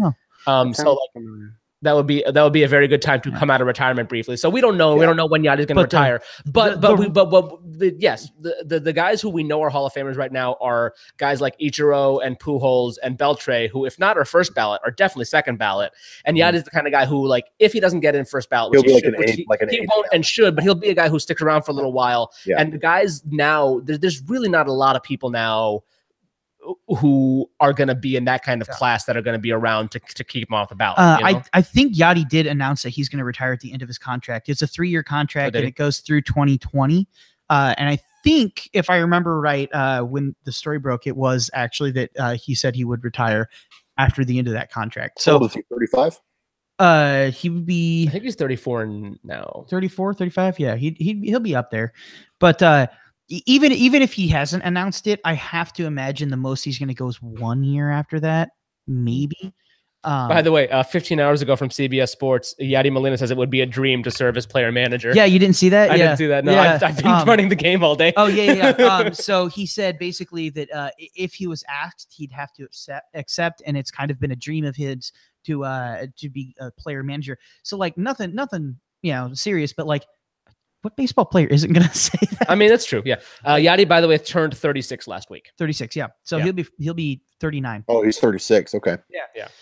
He's not long for playing. I can't imagine after that contract. 39-year-old catcher is. Yeah. I would be shocked if he made it all the way through that final season. I'm surprised every year when it's like he's going to be done. He's going to be done, and then he catches 150 games. Like catches 150 games, puts up a 270 average, which is not bad. It's just at some point I've given up on saying he's going to be done. I think he's going to play till he's 65. Yeah, he's freaking knocked 14 out of the park after losing a testicle this year. So yeah, it just baffles me. Like it was 2016. 2016, it was like. Because 2015 wasn't as good, and it was like 2016, he's getting a little older, blah, blah, blah. And then he hit 307, 364, 27, and caught 147 games, the most of his career ever. It doesn't make any sense. Yeah, he did. Yeah, it makes no sense. Welcome to Yadi Talk, guys. Yeah.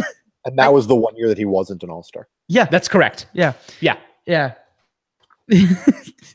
I will say this year though, his numbers have been, I think, worthy of at least that all-star replacement. Like, for sure. he was and catcher, solid. I mean, catcher was very, very heavy at all-star this year because it was Contreras and Posey and But dude, Posey needs to stop counting for all-star, or not all-star, for catcher. For catcher, yeah, he needs to go freaking in as a first baseman. I mean, he is a catcher. He catches most of the games. I thought he played first base. He still catches a lot. He catches all. He's a full-time catcher still. Yeah, for now. For now, he is a full-time catcher. I was gonna say they can't really move him to first base because they have Brandon Belt. Yeah. I was gonna say, in defense of this turning into Yadi Hall of Fame talk, I think the Yadi managerial question is one of the most intriguing in around baseball in a while. Yeah. So he'd be the first since Pete Rose. Yeah. Well, here's the other thing I worry about if he's a player manager, and even Pete Rose did this too, is fixed games. Well. Other than that, I don't see Yadi as I'm batting 180. Carson Kelly is coming up. You know what though? I'm going to turn it around and I'm going to play myself, even though I'm 39 and batting. You're right, and that is. I mean, obviously, there's a problem with Pete Rose, and that's a problem with Yadier Molina. Period. Is that he's gonna, but. On the other hand, Tony La Russa himself said that Yadi could bat 0 and play every day because of what he brings to the field. That was the quote when he first came up and people were asking about his bat. Yeah. Right, but Carson Kelly also has proven himself to be a solid defensive catcher and a solid, so. And we have one guy, I forget Andrew Knizner? Knizner, yeah. If I remember right, I was talking to Saxon about him in the office, and Saxon said he still has hands made of stone. So like, whatever, Kinsner. I think it's Kinsner. Knizner? I believe it's Knizner. Knizner? We had a discussion about that too. Anyway, Knizner, he's not quite ready yet. Yeah. So that's a good question of Carson Kelly versus Knizner, because Knizner can apparently rake. Hit. Yeah, he can hit. Yeah. Anyway. but in St. Louis at this point, we should move off St. Louis in just a moment. But in St. Louis at this point, we are at this point 20 years into having very, very good defensive catchers, from Matheny now to Molina. Yeah, how would we react to somebody who can't? Yeah, I think I'd rather have Carson Kelly than Andrew Knizner, somebody who can field than somebody who can hit, just because that's just what I have had my entire life. Flip Knizner into somebody who can hit at a different position. Yeah, yeah. Or make Knizner hit at a different position. So let's move it off St. Louis. I don't pay much attention to the AL. If you guys want to talk about a slightly different topic. You had a Mets and a Nationals fan. What? Yeah, I don't pay. Oh yeah, you're right. I was just gonna ask if the Mariners are gonna fall back to earth, or if they're gonna ride it out. Because I'm honestly, it's the Mariners. I am not super high on their chances without Paxton. I'd see that. They're gonna miss Paxton if he misses a lot of time. That is to me one of the most intriguing out of nowhere stories this year, because I didn't expect them to be very good, especially considering my attitude towards them when Shohei Ohtani. The Shohei Ohtani fiasco. The Shohei Ohtani sweepstakes. Yeah, because they sold the farm for that and didn't get it. But they came out of nowhere, and that's something they've talked about quite a bit. I mean, they have a good team. I was expecting them to be. Jay Bird makes a point that they're coming into the All-Star break with a losing streak, plus the one-run games are hard to sustain. Yeah. You know what though? If they cut, I'd say that going into the All-Star break is the perfect time to come to hit your losing streak, because you can reset. Yeah. All-Star games is a good reset. Yeah. In fact, I like the timing for the not to bring it back to saying this, but for the Cardinals too, because it's a good reset. It's a good reset for teams. Yeah, right. It's a perfect reset to come back from the All-Star break and fire your manager. Yeah, yeah. But for it's nothing but reset in St. Louis. Yeah. But for the Mariners though, I like that though, because it's like, okay, you've got the taste of losing. You can sit back. You can not let it get out of control, and you can maybe come back with something.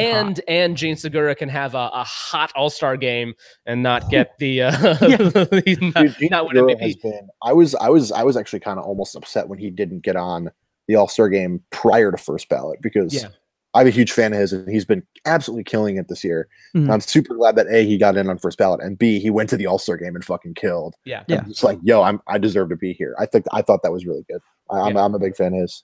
Yeah, so the fact that the Mariners did so well at the All-Star game, except for Edwin Diaz. Edwin Diaz, yeah. Except for Edwin Diaz, the fact that the other guys did well at the All-Star game, I think sort of revitalizes. Leave it to a Mariner to rob another Mariner of All-Star game honors. Yeah, right. Mariners can't even do that. Right? I believe that was one of the comments in the game day thread. If we song, we will song together. Fucking Mariners, dude. I'm upset now that I demanded a trade for the Mariners because I wanted to wear my hats. Now, like, I kind of want to try to convince somebody to send me back to the Mariners. But are you on the White Sox now? I'm on the Red Sox now, but I left my Red Sox hat in Chicago for some reason. Maybe I'll see you in the game threads. Yeah. So, different. We sound so excited. Okay, so I just my thing is I'm not a huge Red Sox fan, but they are really good, and I'm sure those games are going to be really fun to watch. And I am a huge Chris Sale fan for obvious reasons. So I'm sure I am not even particularly a White Sox fan. I mean, I also live in Chicago and I hate the Cubs, so by default I can root for the White Sox. But Chris Sale is just the best. I fucking love Chris Sale, and he's been I've loved that guy for years and years and years. Me too. And even when I was in St. Louis, following baseball, I was still Chris Sale, he's the best. I fucking love Chris Sale. I'm upset that I didn't take the opportunity to buy a Chris Sale White Sox jersey after he got traded. I kept meaning to. I actually still have mine. I kept meaning to buy one. I kept meaning to buy one right after he got traded. Cut it up. Yeah. I kept meaning to buy one right after he got traded. I bought an Alan Craig jersey after he got traded to the Red Sox, and then that did not turn out so well. But I have it. I have it at home. Such a fleecing deal, though, because John Lackey freaking killed it for us. But I meant to get the Chris Sale one. I just never had the time to go to Dick's Sporting Goods to buy one. I still have my Chris Sale jersey. Yeah. I should buy a Red Sox Chris Sale. I love Chris Sale. Number 49 for the White Sox. Just keeps on getting robbed year after year after year. He is, I believe, pound for pound over the last 7 years or 8 years or whatever, the best pitcher in the American League, period, bar none. But he's never the best in a has never won a Cy Young. Even when he's the best in the year, he just doesn't win the Cy Young. It's baffling. It's prime Adam Wainwright. Either him or Kluber, right? Yeah, this year between those two, no, in terms of the best pitcher in the AL. Best pitcher in the AL, yeah. It was 5 years, or it was Price. But Price Price fell off a little bit. He's better this year. Over the last 5 years, it's got to be Sale or Kluber. Yeah. But I'm talking about over Sale's career. He's been the best. It was David Price, but Price has dropped off. Over Chris Sale's career, it's been Chris Sale. Yeah, he's an absolute monster. But no fucking Cy Young awards. It's goddamn baffling. And I get Kluber's been really good. His career ERA is 2.92. Are you fucking shitting me? God damn it. So I have a question for you. He by the way, over his career leads the league in strikeouts per 9 and strikeouts per walk. The major leagues. Mm-hmm. He's a monster and nothing. He's a beast. And his just everything. He threw 308 strikeouts last year. Yeah. Second in Cy Young voting. Oh man, what a robbery! The only guy that strikes more people out than him is Scherzer. Yeah, Scherzer. Yeah, right. Yeah. So I have a question for the two of you. Who stole one of those Cy Youngs from Chris Sale? Yeah. I have a question for the two of you. I haven't watched the Nats that much this year. All I know is that Bryce Harper is not doing too hot. I know that you guys are 500 right now. Yes, 48. Okay. Are you guys are you confident in catching up to the Phillies? I think who lead that division. So my mindset for most of the year, and it's just kind of been solidified as I've watched the teams more and more. I think the Braves are legit. I don't think the Phillies are legit yet. I think they will be. I think this year they've been outperforming what they actually are. And I'm expecting them to kind of fade down the stretch. I think the Braves are the real. The 2017 Astros. That's what you said about. That's what we would have said about the 2017 Astros. They're not legit yet. They got another year or so. I would not have said that about the 2017 Astros. Early on, you could have. I think with the Phillies, the 2017 Astros were also ridiculously dominant over the course of the whole season. The Phillies have not been. Yeah, and the Phillies are pretty significantly outperforming their run differential and all sorts of different things. The Braves, I think, are a legit squad, and I think they're going to be more difficult to beat. In terms of the Nationals, we're getting Strasburg back after the All-Star break. Obviously, that's really big. We're getting some other pieces back healthy now, like Wieters and Zimmerman, who are not Zimmerman. Really, I don't know how much he'll play, but Wieters is going to be a big get back because our catcher situation has been so terrible without him. Doolittle as well, right? Doolittle was barely even hurt, but yeah, he'll be back. Right, but like Doolittle was one of those guys where it's like, hey, it's 10 days before the All-Star break. Do you want to take a break? Yeah, and he was like, yeah. He went on with like a sprained toe or something. But Cameron says we'll just be the 2015 Astros instead. Maybe it's one of those things where I think they have a lot of young talent. They're definitely gonna be coming up. I just don't think they're quite there because their offense strikes out so much. Their starting pitching really isn't that good yet. Their bullpen is prone to blow ups. Like I just feel like they've put together a good string, but I don't know if they're gonna be able to carry it out all the way. In terms of the Nats, if they can't like turn it around pretty quickly after the All-Star break and rattle off a decent win streak, it's not going to be pretty. It's going to take a lot to get to 90 wins. Just to be honest, it's going to take a lot to get to 90 wins. It's going to take even more if we want to get more than that. So if they want to be a playoff team, they're going to have to kick it into gear immediately coming out of the All-Star break. And if they don't, if they have a bad 2 weeks, it's probably over. So slightly awkward. They're going to have to do it now. So slightly awkward. As an in-division rival, like what's your take on that? I mean, I guess I'd say that, yeah. As somebody else in division who kind of watches from afar, what's your take on that? Well, yeah, I would say the Phillies, they have a lot of pieces. That's what I like saying. You know, they have pieces. They just need certain more. You know, and you know what, their payroll is like the lowest. That might have been before they signed Arrieta, so I don't know exactly where they are right now. I think they're going to spend like crazy this off season. I think they're going to be the biggest spenders, actually. I think they could make a big push at the deadline as well. Yeah, it's possible. I mean, who's available? I mean, there are pieces, but Manny Machado. And we had a texter one time. You have no idea how happy I am that he's not in the NL East this season. I'll worry about him next year, but thank you. You have no idea how happy I am he's not in the NL Central. Oh my God. Yeah. The Brewers got Manny Machado. Jesus Christ. Oh, the Cubs fans always talk about Bryce Harper coming. I think I'd kill myself. If the Cubs have Manny Machado, no. I'm a Nationals fan who lives in Chicago. You want to talk about killing yourself? Yeah, Bryce Harper goes to the Cubs. I'm gonna die. Sorry. Yeah. Anyway, we have a texter. We'll get that slightly awkward in a second. Sorry. Kind of taking over the show. I know, right? Anyway, I was thinking the same thing. I'm like, I'll just leave. I gotta get dinner. I haven't eaten tonight. Anyway, we have a texter who texts in Manny. He called him Manuel Manchdo, Manchdo. I was like, who are you, Manuel Manchdo? Real quick, Jaybird in the chats agrees with Jones's assessment. Our bullpen has been the best in the National League in July, though. He says. I mean, they blow games, but they've been, at least I'm pretty sure, offense blows though. Yeah. Well, yeah. I mean, that's the thing. They've got a lot of pieces. They just need them to come together. And I think next year might be the year for that, especially when they're bringing in more free agents, like Slightly Awkward just said. But yeah, this year it's been hit or miss for them. I think the Braves are scarier to me because their offense is really legit. Their offense is good, but do they have good starting? I'm just trying to. Well, I mean, Newcomb has been a surprise. Fultonavich has been a surprise. It's like I think they have guys who are. Tehran has been good again. Tehran is Tehran. Tehran will never scare me. He was really good when he was. I'm more afraid of the actual Tehran than I am of Julio Tehran. Julio Tehran.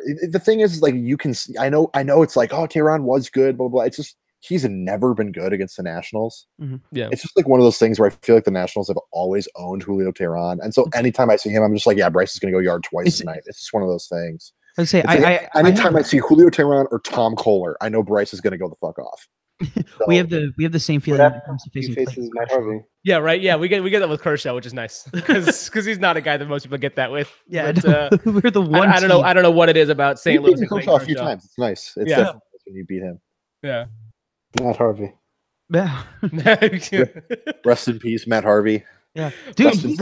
Rest in Cincinnati, Matt Harvey. Yeah, dude, he leads the Reds in just about every pitching statistic right now. Okay, let's think about who the other Reds. That's the big point, is that that shows how garbage the Reds. What is it like? Luis Castillo, Homer Bailey, Sal Romano. Like, oh my gosh! Can I tell this to all? Well, there's only 9 of you now. One of my favorite things anybody's ever told me was when the Cardinals signed Lance Lynn to their last contract, and I said, oh man, this is a good contract. Lance Lynn's a solid pitcher. So one of my friends who was a Reds fan tried to tell me, oh dude, but yeah, he's just Homer Bailey. He's not. They signed Lance Lynn to quote Homer Bailey money. Homer Bailey threw 2 no-hitters. Homer Bailey money. I was like, oh, no. Lance Lynn, not Homer Bailey. Overpaid, if you want your kid to be a good pitcher, don't name him Homer. Yeah, right. So isn't it funny that the two starting pitchers that I was like, the 2 starting pitchers that I was like actually interested in last offseason. Yeah. The 2 pitchers you were what now? These guys are fucking telling secrets on stream. No, so we were talking about Lance Lynn, about how bad he's been this year and how solid he was in the past. I was literally about to talk about Lance Lynn. The two pitchers that I was most interested in the Nats possibly picking up last offseason have both fucking sucked this year. Lance Lynn and Alex Cobb have both been trash. Honestly, like I was upset that the Cardinals didn't re-sign Lance Lynn, especially for like how cheap, like how inexpensive he signed for compared to how completely solid he'd been since he came up in 2011. Well, yeah, he was, but I'd say 5.22 ERA this year. I would say, yeah. Alex Cobb is 2-12. It's crazy because was considered, his ERA is 6.41. All right, well, to be fair, that's Baltimore. Like everyone goes to Baltimore and sucks. Okay, so actually, to be fair, I'm a Alex Cobb fantasy owner, so I can kind of attest to what he's done this year.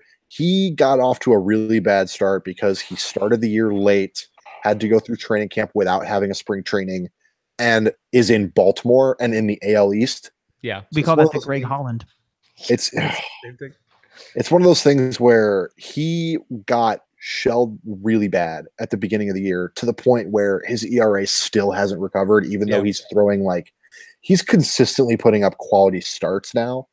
Okay. Where he'll hold them to 3 runs over 6 innings, but it's just one of those things where unless he starts putting up tons of shutouts, his ERA is not really going to recover because he got shelled so bad early. That's what we were talking about with Matt Carpenter last night. Matt Carpenter had just a garbage start to the season where I think was it you who said you dropped him in fantasy? I dropped him. You dropped him in fantasy? He's got a 5.05 slugging percentage now. Like he's got like a 906 OPS. When I drop somebody, they're bad because I'm one of the guys who will hang on to guys way longer than they should. Can you drop Dexter Fowler, please? I actually, in my Dynasty League, DFA Dexter Fowler before the year started. I mean, that's probably good. Like, dude, our rule for DFAs is that actually Kick the Pony, who Slightly Awkward will know, is one of the commissioners of that league. But he, one of our rules is if you want to cut somebody, you have to pay half their contract. But once a year, you get a DFA that you can use, and you only have to pay 25%. And the 2 years I've been in that league, I've used my DFA on John Lester and Dexter Fowler. By the way, Jaybird says, I've never seen Julio and Dominance in the same room, but I always hear they hang out. That's like, I wouldn't even say that because I've never heard somebody say that Julio was dominant. I've heard people say that he was good, but like he was dominant for like a year, like in 2014. I just find it funny that he's still like the Braves opening day starter. I'm like, really? You guys haven't found somebody better than him yet? Like, for real? He's still bad. Yeah. I think everyone's out here like, oh my God, Julio Teheran's having a good year. His ERA is like 4. Yeah. Hold on. He was having a good year like a month ago. Then he stopped.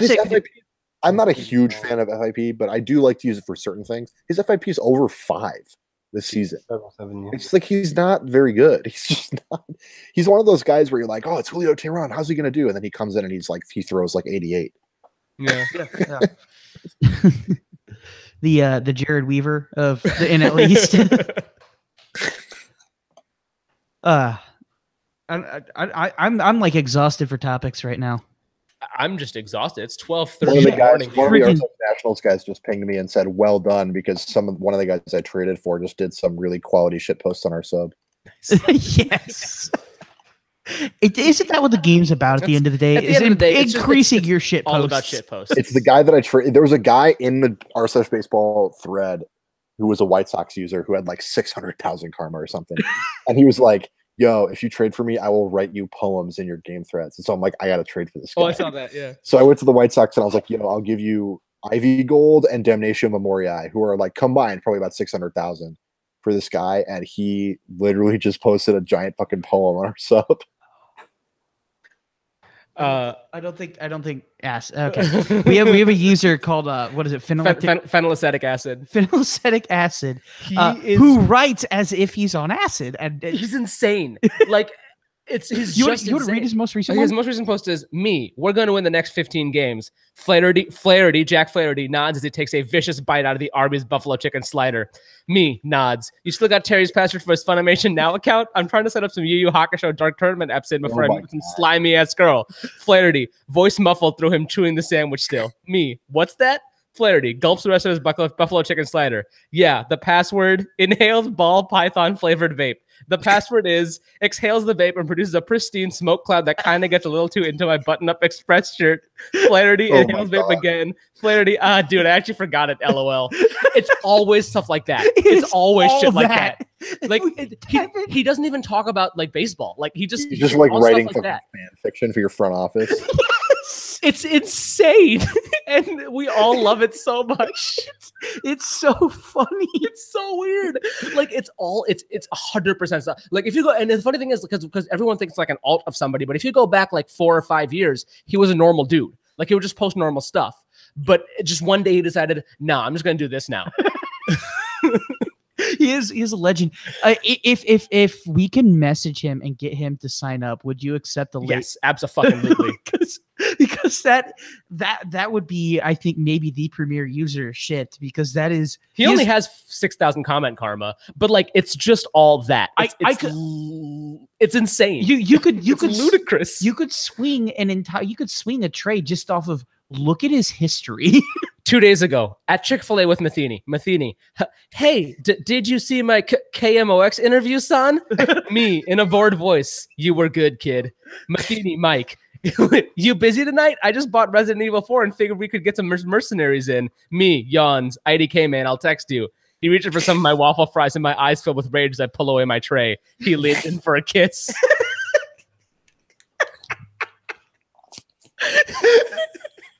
Dude, it's all that. It's 100% shit like that. I love it so goddamn much. Christ. Oh, yeah, and it's never in the negatives. It's always like 10 or 15. Like it's some place like this. We always upvotes. It's every insane. time I see it, I have to upvote. I have to upvote every time. It's just so weird. There's literally no way to explain the account without just like read 3 of the posts and you're like, oh, okay, I get it. It's all, and it's like you always like when you see the name, you expect it, and then it's like, but you never expect it. You know what I'm saying? it's always slightly weirder than you expect. Yeah. You come in expecting weird. Yeah. It's if you're looking for the account, if you're live now or you're listening later on, because people listen to this later on for some reason. It's PHENYL Phenyl ACETIC phenylacetic _acid. It's goddamn bonkers every time, and I love it so much. Nobody dislikes this guy. Everybody very occasionally somebody like says something negative and we're like, fuck you, you're an idiot. He's a genius. What if he's Buster Olney? Oh my god. That's his sane side. This is him on acid. Dude, oh my god, dude. Way around probably. What if it's actually like real life Buster Olney? I honestly, if one day it comes out, it's like, guys, I'm Jim Hayes. I'd be like, okay. Yeah. You know who lives in St. Louis? Bob Costas. That's oh my god. It's fucking Bob Costas when he drops acid. Bob Costas lives in Kirkwood, yeah. Oh my god. Oh my lord, dude. It is my favorite Reddit account it's not even like a novelty account because it's all he does, and I don't think he has another account. It's just all he does. like if he would take it to some, because Redditor for 6 years, if he took it to like another, like he could take it to our baseball, and maybe they wouldn't take to it. I don't know, but he could take it to another sub, and they'd, I'm sure, love it. But he's got 6,000 comment Carmen. He just does it like for fun for us. It must be. I have no idea why else he'd do it. It's like we just love him so much. That's like that's just like the best shtick I've ever fucking heard. It's so good. There's a guy on r// Nationals who literally almost all of his contributions to the sub is basically just like these very specific images and GIFs that he posts every time something happens. Like, literally any time Ryan Zimmerman does something good, he posts this like weird, like super grainy picture of Ryan Zimmerman in the dugout just like waving at the cameras. But it's like super low res. But anytime Ryan Zimmerman gets a hit, you're like, you know, he's going to post that shit in the game thread within 2 minutes. Like any time, like literally every single time. It's just, I don't know. He's just always. All we have is the Reyes virus guy. You heard about him? No. Holy cow. Okay. Just go to Twitter and search Reyes virus. I personally have counted 50 Twitter accounts. I have my pinned tweet is a list of 50 Twitter accounts. Guy complaining that Jose Reyes is a virus that infects the entire team. And he goes on about, in some tweets, he goes on about the very talented Blue Jays were good before Reyes came, and then he brought them down, and then the Rockies and the Mets. And he goes, no team can make the playoffs with Reyes on the team. I'm always good with more Jose Reyes hate. Yeah, it's a weird. It puts you in a weird situation because like you don't want to defend the guy, but at the same time, this guy is everywhere. You go on any Mets Twitter, and the guy, and I think there's more than one at this point. There are like 2 copycats, I think. I love he tries getting March 21st, 2018, from MetsUncensored.com, a one-on-one interview with the Reyes virus guy. Like what? This is the Reyes virus guy. That's amazing. We had a user who we actually talked about him earlier, Bucks fan. He's now pitcher to burn. Yes. But he every time the Cardinals would win, he'd post a different GIF of Taylor Swift dancing. Every time. It was always a different GIF. It would never repeat. He would never repeat. He started to repeat like over the years because now it's been a couple of years. Yeah. I think he only got so many GIFs. He easily has like 250 of them. For the first year and a half, he never repeated, at least, if not longer. We have a really weird image of Michael A. Taylor's face photoshopped onto Taylor Swift's body. I'm gonna have to pull that one up. That's weird. It's pretty funky. I'm gonna pull it up right now. You know what I miss is Lego Piece Theater, Cardinals Master. Oh yeah, me too. Yeah, because that was on Viva Alberto's. Yeah. I miss Lego Piece Theater. They bought Cardinals Legos, and they like had him beating like Jack Sparrow with like a baseball bat. And said beating the Pirates is always fun. Or like John Jay would like be the like he'd be a judge. He'd like all made out of Lego, and he'd be like all Legos. Yeah. Or like whatever knockoff Lego MLB has a partnership with. Probably Duplo. Chicago Cubs legend John Jay. Oh, here we go. No, Duplo's actually Lego.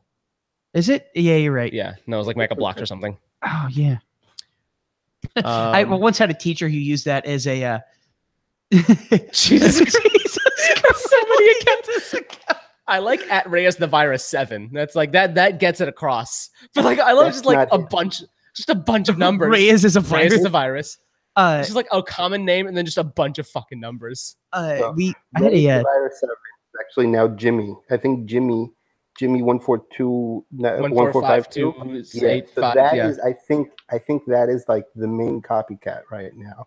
And I'm almost positive that it was Reyes the Virus 7, and then he changed it to Jimmy just to fit in. Like the most prominent one for a while was Nathan, but he got banned. So now now he's Nick. One of these Nicks, there's like 4 of them. He actually has Nationals. It's the Nationals logo as his picture. Yeah.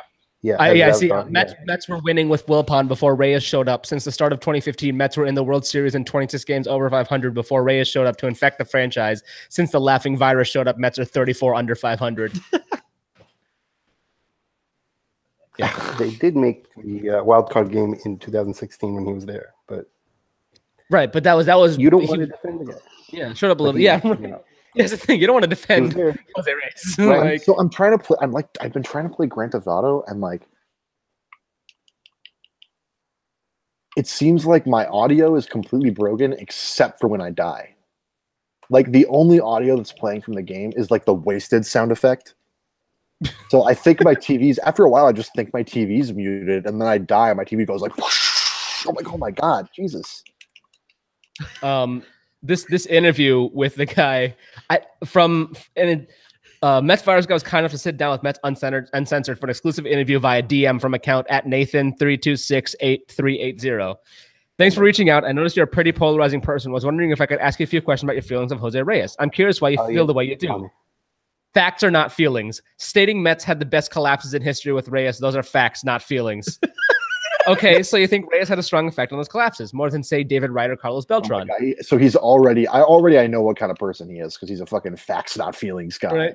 Look at the facts. Reyes hit under 200. Wright and Beltran have been to World Series when Reyes wasn't not on their team's Reyes 0 World Series. The very talented Blue Jays couldn't win with Reyes in their locker room. Then they get rid of him and go to the ALCS 2 years in a row. After the Rockies acquired Reyes in 2015, they got 16 games worse the same year. 2007 and 2008, biggest collapse in history. Reyes hit under 200 during the collapse, and the team lacked urgency and focus. Now the very talented Blue Jays is a meme. Very talented Blue Jays. They're a tremendous team. Okay, I love the Blue Jays. They're a very good team. It's funny. Okay. It's funny. But Jose Reyes, okay, destroyed the Blue Jays, destroyed the Mets, destroyed the Rockies. Okay. It's funny that you're doing that for the one team not in America, right? Well, that's where he got traded to today. Is to the Blue Jays. Yeah, I exiled him to Canada. Yeah. Away, Great Satan. He's allowed to go. He's allowed. He can hang out with Kawhi Leonard in Canada. Kawhi, I don't want to be here, Leonard. Yeah, right. My favorite was because I was looking at Kevin O'Connor's Twitter, and he's like, I love NBA Reddit sometimes, and like the top post is like, Kawhi Leonard should enter Canada illegally. Yeah. Like what NBA subreddit? Honestly, so we've done this for obviously for baseball, you guys know, and we did it for hockey one year, and it did all right in hockey. It didn't do fantastic. They didn't embrace it the same way. I'm terrified of the idea of bringing because NFL wouldn't do it. They're not the kind of sub to care about this. NBA would take to it. Like they would love it, and we would get like 7,000 signups. And it would just be completely unmanageable. Like I'm terrified of the idea of bringing it to our NBA. I feel like they would fucking love this. You know what's great though is this little viewers count would be like at the 500. Yeah, 500. It would be like 5,000. Yeah, we're at 9 viewers. We would be loaded if we did an our NBA trade deadline. I'd be sitting there like so. We actually briefly considered doing it. I was gonna say I'm not like an NBA guy. Like it's crazy. I've never been an NBA guy before I started working at ESPN, and then all of a sudden I watched like the NBA draft, and I was like, "Why are you taking that guy?" I have an opinion on this, right? Anyway, but I'd just be sitting there like, "So LeBron James is pretty good, yeah." I'd be useless in that. I just put a tweet in the chat. That was probably my favorite tweet on the whole Kawhi thing. Dude, NBA Twitter had one of NBA Reddit had one of my favorite enjoy Canada, Kawhi had one of my favorite tweets ever, and it wasn't even about the NBA. It was about Drake. It said Drake cared more about appearing on Spotify than in his son's life. Jesus, but it's just one of those things where it's like, how fucking savage is Greg Popovich? Where Kawhi Leonard is like, yo, I'm not going to play for you. I want to go to LA. And Popovich is just like, okay, I'm going to send you to fucking Canada. It's like, have fun, dude. Do Greg, the best coach in the league, Popovich. One of the best coaches of all time. Yeah. Yeah.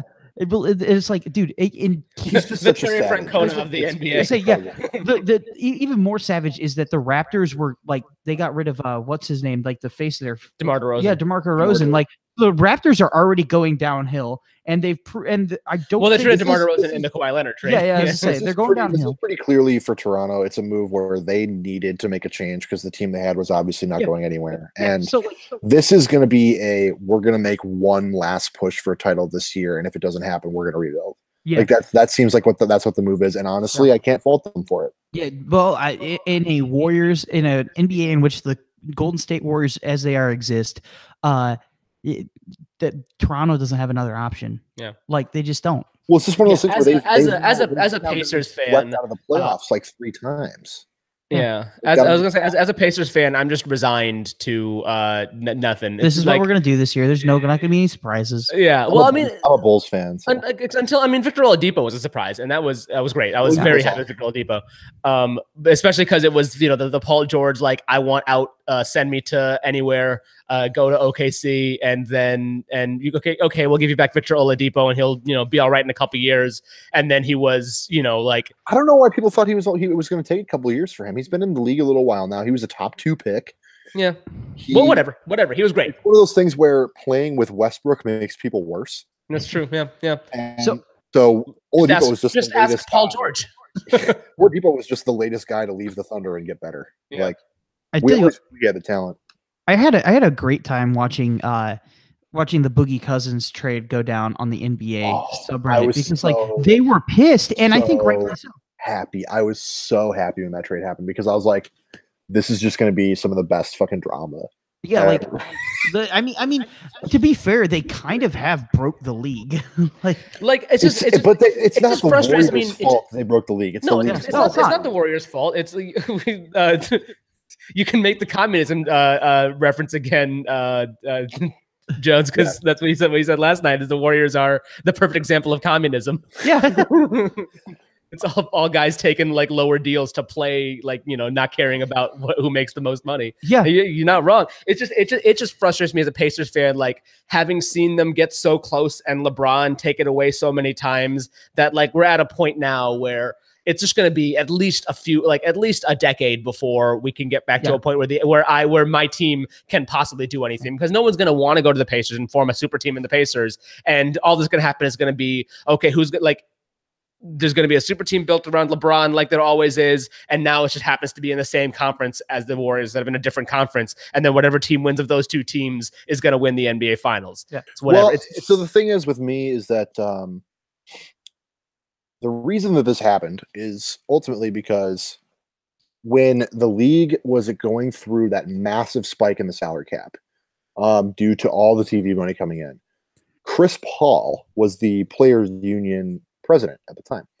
and he basically while he was doing State Farm, or was it State Farm or players union? And during those CBA negotiations, he basically made it so that all the money would come in at once, and the salary cap would have a one-time massive spike instead of gradually increasing over a couple of years. Yeah.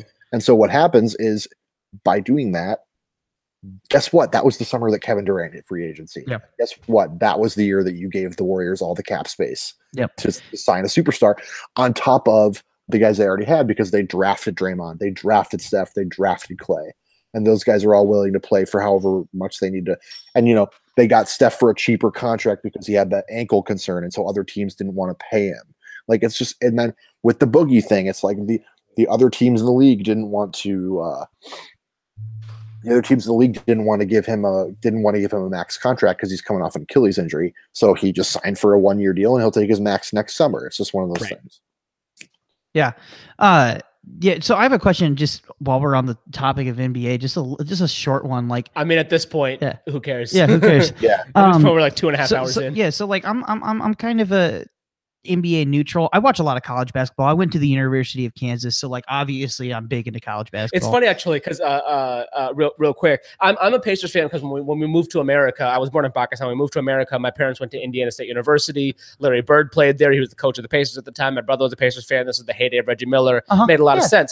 But I didn't realize until after I left St. Louis that Fox Sports Midwest gets Pacers games. Really? Yeah. If you turn on Fox Sports Midwest at home, you're on the Illinois side, right? Yeah. B-Space is a Pacers fan too because Fox Sports Midwest plays the Pacers. Do they? Yeah. I didn't know that. Yeah. And I watch the Blues games 24/7, but I guess that the overlap. Anyway, is the NBA just kind of like, is it kind of becoming hard to watch? Because that's one of my favorite things about college and baseball is it like it's so like just get hot at the right time. Is it hard to watch the playoffs? I can't watch college sports period just because their fundamentals are so out of whack. Like it's just they're just bad. Like compared, and they're not obviously they're a million times better than I am, but just compared to what you watch with professionals, they're just bad at that game. Like, especially because like I'm a Mizzou fan as well. Watching Mizzou get just destroyed in the March Madness this year, I was like, there's a reason I don't watch this college basketball is because like I don't watch NBA as much as I'd like to, just because I don't have the time to watch so many fucking sports. It's not my job like it is yours. But I wish I did, but I just cannot watch college sports. They're just bad at the sport. I was going to say the interesting thing. And I don't care about football. So yeah, I was going to say the interesting thing to me is college football and college basketball too. Is like freaking Loyola this year. It's like, dude, Loyola, you would never see that in the NBA. Right. But I guess, yeah, yeah, Loyola. Yeah, dude, I was pulling for Loyola. Heck yeah. Dude, my friend, one of my best, actually, was one of my best friends. Goes to Loyola, and he has gone to like every game for the last like 4 years because he was in the pep band as a drummer, and I would always go to games with him for years and years. So when they were in the final, oh my god, we were freaking the fuck out. It was ridiculous. But I guess my question is like, are the playoffs any harder to watch from your average NBA fan who's not a fan of whatever team LeBron's on or the Warriors? No, I mean, love NBA playoffs. Yeah, for me, I'm a very, very casual NBA fan. I watch maybe like 5 Pacers games out of 82 in a year. I like the Pacers. I support the Pacers, but I don't have time to watch all the games. But the playoffs, even once the Pacers get knocked out, and it's not like I'm not gonna go seek it out, but when it's on in a bar or if I'm like there's nothing else to watch and I'll throw it on or something like that, it definitely like it's exciting basketball. It's exciting baseball when you watch any a team that's not your team in the playoffs as well. And like I said, I don't care about football, and I'm not as big a hockey fan as most other St. Louisans. Baseball and basketball are my two. Yeah, that's me too. It's baseball, basketball, and then hockey, and then football. So the predictability doesn't hurt. The predictability of the Warriors, like I think I can safely say, like they're foregone without something miraculous happening. Probably the champions this year. There is that, right? The predictability of the Warriors. Well, last year, I mean, the thing is like everyone says, "Oh, the Warriors are inevitable champions." Blah blah. The Rockets took them to Game 7. Yeah. Like it was, and the Rockets were up in Game 7. Like it's never a completely foregone conclusion that the Warriors are going all the way. I mean, once they do, then people are like, "Oh, we knew the whole time." It's gonna be like, "No, we didn't." They went 7 games with Houston. But I'll tell you what it is for me is I'll watch the Pacers series, and then if they get knocked out, when they get knocked out by LeBron, every time it's always LeBron. I get it. It's always LeBron for everybody, but it's always fucking LeBron. When they get knocked out, then I don't watch the next series because I don't want to, whatever. Well, but I'll watch the Pacers fan. I'm a Bulls fan. We share a very similar sentiment about LeBron James. I'm just glad it's out of the fucking East because now maybe we'll make it to the goddamn Eastern Conference Finals for once. And get fucking demolished by either Boston or Philly. Yeah, Boston or Philly. Sure. Which, by the way, Philly is Philly. If I had to adopt a team right now, it'd probably be Philly because I watched Joel Embiid play in Kansas, and I'm just a fan of that guy. All I'm saying is there was a few year stretch where like the Pacers were making the Eastern Conference Finals against the Heat, and the Heat would always fucking plow through us. Like, just one time, let's get to the goddamn NBA Finals. Like we got goddamn robbed in 2004-05 when Ron Artest decided to punch a fucking dude in the fucking stands, and we've never had at the Palace. Goddamn Meta World Peace committed assault in the fucking stands. He wasn't named that yet, to his defense. I know, but Wikipedia says World Peace assaulted a man. That's a legitimate statement. I want to get that on a t-shirt. World Peace assaulted a man. Wikipedia 2018. Fucking bull. I read an oral history of the Malice at the Palace and just got me more angry. Like I was reading this oral history. I'm like, yeah, you're fucking goddamn Ron Artest. Have you guys ever heard of the Mike Milbury fight in hockey? No. But I think it was Mike Milbury as part of the Boston Bruins got taunted by a fan. So him and 3 other Boston Bruins jumped out into the fan and beat a man with his own shoe. Jesus Christ. Oh my God. Pause for a second. That's kind of badass. Like, I beat you with your own shoe, not my shoe, your damn shoe. Yeah. But I mean, the Pacers have been like they're one of those teams that like has consistently snuck in to the playoffs, and it's just at some point they got to sneak their way to the finals. They're competent and capable of doing it. It's just never fallen in the right way. And someday. It's just with LeBron out of the East, this is the chance. Like to like just catch the 76ers or the Celtics just napping, or maybe they get knocked out in the I'm a big round. fan of this. I'm a big fan of this Boston team. I think they're really, really good. Yeah. Dude, Jason Tatum is getting a lot of hype around St. Louis. He deserves it. He's fucking ridiculously good. He was one of the best rookies I've ever seen in my whole life. He's the emo spokesperson, which I mean, yeah, I was gonna say, which Kuhan knows is a huge fucking deal around here. Yeah, it was David Freese for. I think David Freese still does a little bit, but David Freese, especially once he was hometown hero, David Freese was emo spokesperson. But yeah, and that was like spokesperson for what? Emo's Pizza. It's a St. Louis style pizza. He probably has emos. So do you know what St. Louis style pizza looks like? Yeah, St. Louis pizza. I do not. All right, so it's St. Louis style pizza. We're just changing it up here. St. Louis style pizza is like a cracker thin pizza. All right. Yeah. No. If I'm being 100% honest, this is out of the trash. There's no pizza in here. If I'm being 100% honest, it's goddamn disgusting. But it is disgusting. It's disgusting on its face. But like every St. Louisan has broken down and been like, God damn it, I need some emos at some point. This is the first thing this is the first food I had in St. Louis when I got into town. Okay, so it is cracker thin. All right, so like you can snap the pizza in half basically, and it's unleavened bread is what it is, and it is pepperoni or whatever you want, and then the cheese over it. But here's what makes it different: is that cheese isn't normal cheese; it's Provel cheese, which is a blend. It's not cheese. It is a blend of provolone, mozzarella, and something else. Secret sauce. Yeah, it's a blend of 3 cheeses. So this cheese is like triple the cheese that you normally get. Well, I think it is like a blend of like the third cheese is like fake cheese. Yeah, it's something. Yeah, I remember. I'd have to Google it. I remembered it at one point. It's provolone, mozzarella.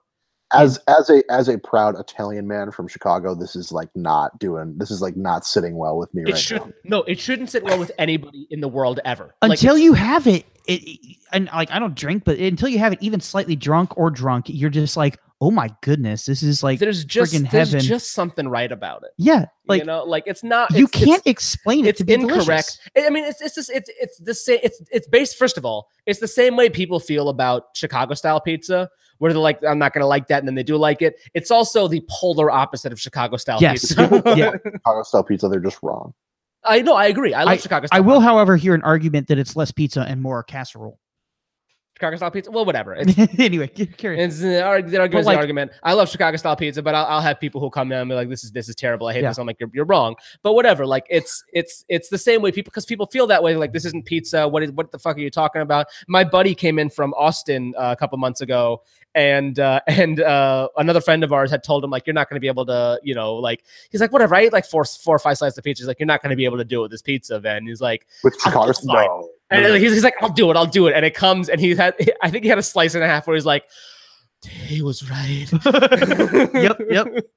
Yep. I could do 2 or 3, but I can do 2. Provel is cheddar, Swiss, and provolone. Cheddar, Swiss, provolone, all melted into one cheese and over the top of it. That's like super not okay. It's better than it sounds. You are 100% right. You gotta eat it. Yeah, dude, you gotta try it. Like it's honestly not as disgusting as it sounds. It's one of those things where it's like, hey man, if you try it and you hate it, I don't blame you. But you're like, it'll be one of those. It's just one of those things where I'm gonna have to wait until I'm in St. Louis someday. Like yeah. I will say this, dude. St. Louis as like a whole is just a phenomenal city to be a foodie in. Like to just so is Chicago. Like I can't really. Yeah. Toasted ravioli is the other thing. Toasted ravioli, yeah, it's usually, as I say, instead of like mozzarella sticks or whatever with pizza or breadsticks, it's toasted ravioli with the Emo's pizza. How does that go? So toasted ravioli is deep fried ravioli. So like it's normal ravioli, but it's deep fried. And you just dip it in marinara. Yeah, it's if you go out to Rockford or DeKalb, they have Schnucks out there for some reason. I don't know why. You can buy frozen toasted ravioli. You can buy frozen toasted ravioli. I literally have in the past, no lie, taken the hour drive out to Rockford specifically to go to the Schnucks and buy toasted ravioli and Fitz's soda. Dude, Fitz's root beer is also phenomenal soda. It's really a thing that I shouldn't do. But I've done it. Like I've straight up made the hour drive specifically to go to this. I was at Schnucks. I was at KU and they had T-Rev Tuesdays at the Union Center. Like it was part of the meals that they serve for dinner. And I would always just be like, "Can you like give me like 20 of these?" Because like this is home to me, you know. And they'd load me up, and I was the only guy in the dorm who had those. And like people were like, "Why are you eating them?" Like cafe was in the bottom of the dorm. They're like, "Why? What are those?" And I'm like, just eat it. And by the end of the year, everybody was eating it, and I'm like, okay, now you guys understand. But me and one other guy who's from Collinsville, which is just across the river, we were both just like, this is like home. And we had some ski soda shipped in, which was from just across the river, and we're like I almost went to tears one February day. That's what I'm saying. I don't do it often. It's every couple of months that I'll be like, I just need T-Ravs and Fitzes, and I'll drive out to like it's literally like an hour drive on the highway, straight shot down the highway, right off the highway the grocery store is, and I will drive out. Hey, Ghost Joe's here. I will drive all the way to get my St. Louis fix. Gooey butter cookies they have at that Schnucks gooey too. Butter cake. There's no reason for there to be a Schnucks there. They bought out a Kroger, and they just still ship all the Schnucks stuff there. Yeah. So you can get the frozen T-Ravs and the Fitzes, and it's great. Yeah, dude. It just some of the weird stuff they have. That and St. Louis is I'll hear no arguments that St. Louis isn't its own style of barbecue. There is St. Louis barbecue is a thing. There's also pork steak. I don't eat pork. I've never heard that. I've never heard an argument that it doesn't. Yeah, I've heard people from Kansas City say it isn't, but I also have an uncle who lives in Kansas City, and when he comes here, he's like, "Dude, Pappy's is the best barbecue I've ever had. It's better than anything I've ever had." Which I say that about Joe's. So I still can't necessarily say that. I couldn't necessarily pick a style of barbecue that's better than any other, but Texas fucking does it right for real. It depends on the meat for me, because like if I want pulled pork, I'm going to go the Carolina route. If I'm going to go with ribs, that's like mustard more, isn't like right? Yeah, like they're mustard based sauces on great on pulled pork actually. I believe it. I love mustard. Yeah. But if I'm gonna go with ribs, I'm gonna go. Dan the Man 1695 makes a great point. There's something wrong in the world that toasted ravioli isn't bigger. Actually, at Blues games, they sell a foot by a foot toasted ravioli. I don't think he means larger. I think he means that it's not like everywhere. Yes, yeah, that I can't go to a corner store in Chicago and buy toasted ravioli. I actually kind of agree with that, because I hear you describe what it is, and I'm like, that sounds really bad for you, but also really great. It's a perfect thing. Honestly, like I know enough people from St. Louis that like at this point I'm just like making my own toasted ravs, because I have straight up gotten Joe lives in San Diego and has never been to St. Louis in his life, and I've straight up got him to say Breadco. He just says Breadco at this point. Yeah. He doesn't say Panera. He just says Breadco. Yeah, like I'll fucking Snapchat Kuhan from within the Panera. I'm like, I'm at Breadco, and he's like, what have I done? What monster have I created? For those of you in the thread who aren't from St. Louis, Panera Bread actually started as St. Louis Bread Co. in St. Louis. I believe the headquarters is still in Kirkwood or something. Yeah, still is. And so around here it was called St. Louis Bread Company, but when it went national, I think the story is that like people in like Georgia wouldn't be like, oh, of course, St. Louis, known for its bread. So they call it the Panera Bread Company. So around here it's all the signs are St. Louis Bread Company. And you guys know it as Panera. So we call it Breadco. This is Breadco. Because St. Louis Breadco. So like, hey, you want to go to Breadco? Let's go to Breadco. Yeah. But yeah, everyone else calls it Panera, and they're wrong. Yeah, they're wrong. They're just incorrect. Yeah. Yeah, but it's a struggle living in Chicago and having people say, you want to go to Panera? No, fuck you. I want to go to Breadco. I want to go to Breadco. Yeah, goddamn it. That's one of my favorite, actually, my back to emos. One of my favorite emos ads from when I was a kid was it was I'm describing a commercial, but it's the husband gets home and the wife says, where were you? He goes, you said I could get a pizza. So that was 3 days ago. He says, you don't want to move to Detroit. He came back with an Emo's pizza. He drove to St. Louis to go get an Emo's pizza and came back. I love that commercial. I've never been able to find it. I can't argue that that's a good concept for a commercial. It's a great concept for a commercial, but it's like I can never find it since then, because it's a local TV commercial for a local chain. You can't find that. But. You know what? I just realized Emo's actually ships, or they'll also sell you frozen pizzas. You should just take one up to Chicago and warm it up and see if you can get some Provel bites. Oh, you know what? I could bring some emos to Chicago for Admiral Jones. That's what I'm saying. That's what I'm saying. Yeah, we'll break some bread together, man. I mean, I'm down. Unleavened bread, but yeah, unleavened bread. Yeah. Get some Louisa toasted raviolis on your way back. I'm out in the burbs for the summer, but during the school year, I live in the South Loop. No, I'm in the burbs. We're closer to each other when you're in the burbs. I mean, I'm pretty far out west. You said. I thought Kuhan was also in Western Burbs. No, we know where each other are. He's northwest. Yeah, no, he knows where I am. I'm west-west. He's northwest. I'm pretty sure I'm closer to you than I am to the south. North by northwest. I'm actually gonna be in Hoffman Estates for All In. You're straight south of me. You're like directly south of me. Am I? You're where you like I'm basically in Elgin. Oh, okay. Well, I mean, if you're basically in Elgin, then yeah, it's basically straight. I'm rep at the Sears Center. I'm basically in Elgin. I'm gonna be at the Sears Center for maybe that might be the time we should hang out, because I'm gonna be. There's a really big wrestling event happening at the Sears Center on September 1st, and I'm gonna be at that. Okay. The kayfabe joke. Yeah. All right, we should stop being live at some point. Yeah. I was gonna say I actually do need to drive home tonight. Yeah, so we're now, I believe, 3 hours. So Ellie finally rejoined the chat this year, and she's like, "Have I missed sloppy strams?" And I'm like, "There's one still happening." You know what though? I think it's not quite as sloppy. It wasn't sloppy. We actually got some decent discussion. It's definitely a little sloppy. It's a little sloppy, but like again, more sloppy. I'll tell you the first hour and a half we talked about the game. Yes. After that, we talked about everything else. Right. Which I feel that's just always how these go, though. Sure, for sure. I was gonna say you should add a show note. It's like game talk ends here. Yeah, I just like to have like the general discussion. I just like to have a break. Like I like to be like, okay, here's some music to tell you that this is over.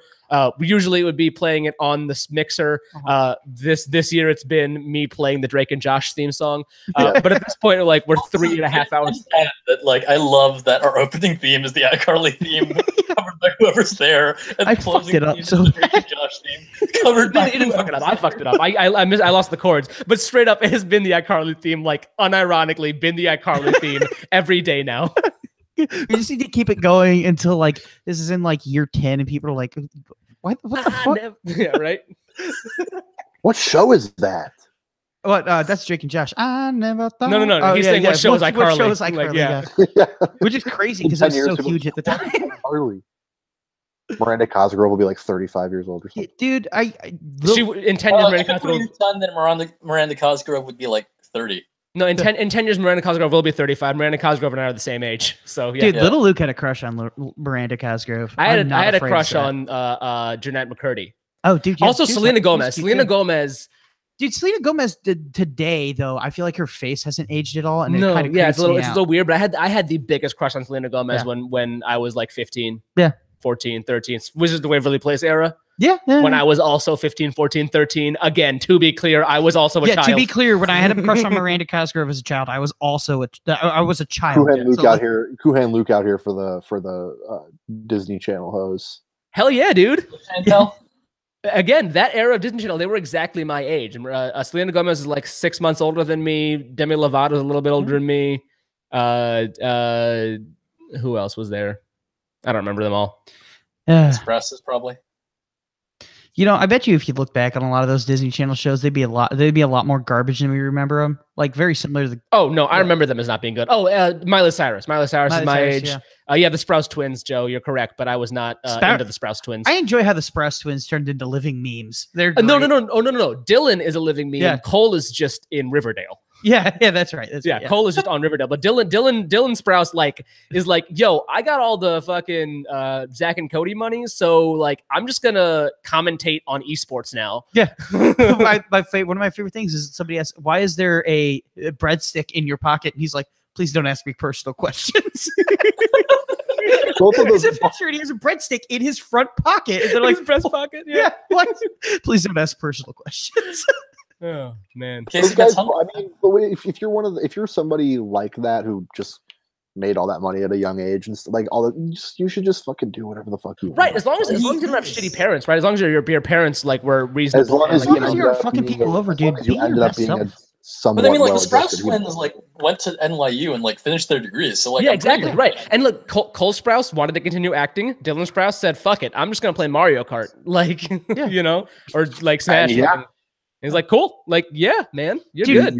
If you're not fucking anybody else over, like, be your best self. Man. I think Dylan also is like a maitre d' at a restaurant because like he just wants to do that. Yeah. It says Dylan's the co-owner and brewmaster of the All Wise Meadery in Williamsburg, Brooklyn. He is now, but before that he was like, dude, just maitre d'ing. Like, I think probably to get some experience and like learn the restaurant business a little bit. But like somebody was like, yo, like Disney Plus must have fallen on hard times. Like, no, man, I just wanted to maitre d'. Like, why you gotta be so fucking? I was just feeling this job. That's all there is to it. Yeah, like I got all the money I need, man. I just wanted to like do this for like a little while. Like, I would love to have enough like fuck you money to be like, yeah, I'm just gonna be like a DJ for a week because like I want to know what that's like, you know? Like, yeah. It says here on Wikipedia, as of 2013, Dylan was working as a host in NYC restaurant, which he's explained was a result of his desire to try a new experience. Working somewhat below the means I'm used to, as well as a way to socialize and get out of the house, which is like a perfectly fine reason to get a job, period. Yeah. Like, I will never judge the hustle ever. Yeah, no, for sure. Even if the hustle is maitre d'-ing, I don't care. It doesn't matter. Yeah. All right. I think we need to. Let's wrap. I'm gonna stop broadcast here. If y'all want to stick around, y'all might want to stick around. I might stick around. What? Yes, I have been Kuhan Luke. That's Professor What. That's Toach Slag. This is Admiral Jones. For Fake Plastic Alex. For Slightly Awkward. For Ikakium. This has been for the missing Tom Riddler. Oh, also for Buster. Oh, for Buster only. Yeah, for Buster only. One ups to Buster only. Pour one for the homies. Yeah. For the missing Tom Riddler. For Kevin O'Connor NBA. No, Dan never showed up. For Kevin O'Connor NBA. For oh my god, hold on, wait. For GH Morello. Yes. Bless up for GH Morello. We'll see you guys tomorrow for more trade deadline tonight and more trades and stuff. Peace. See you.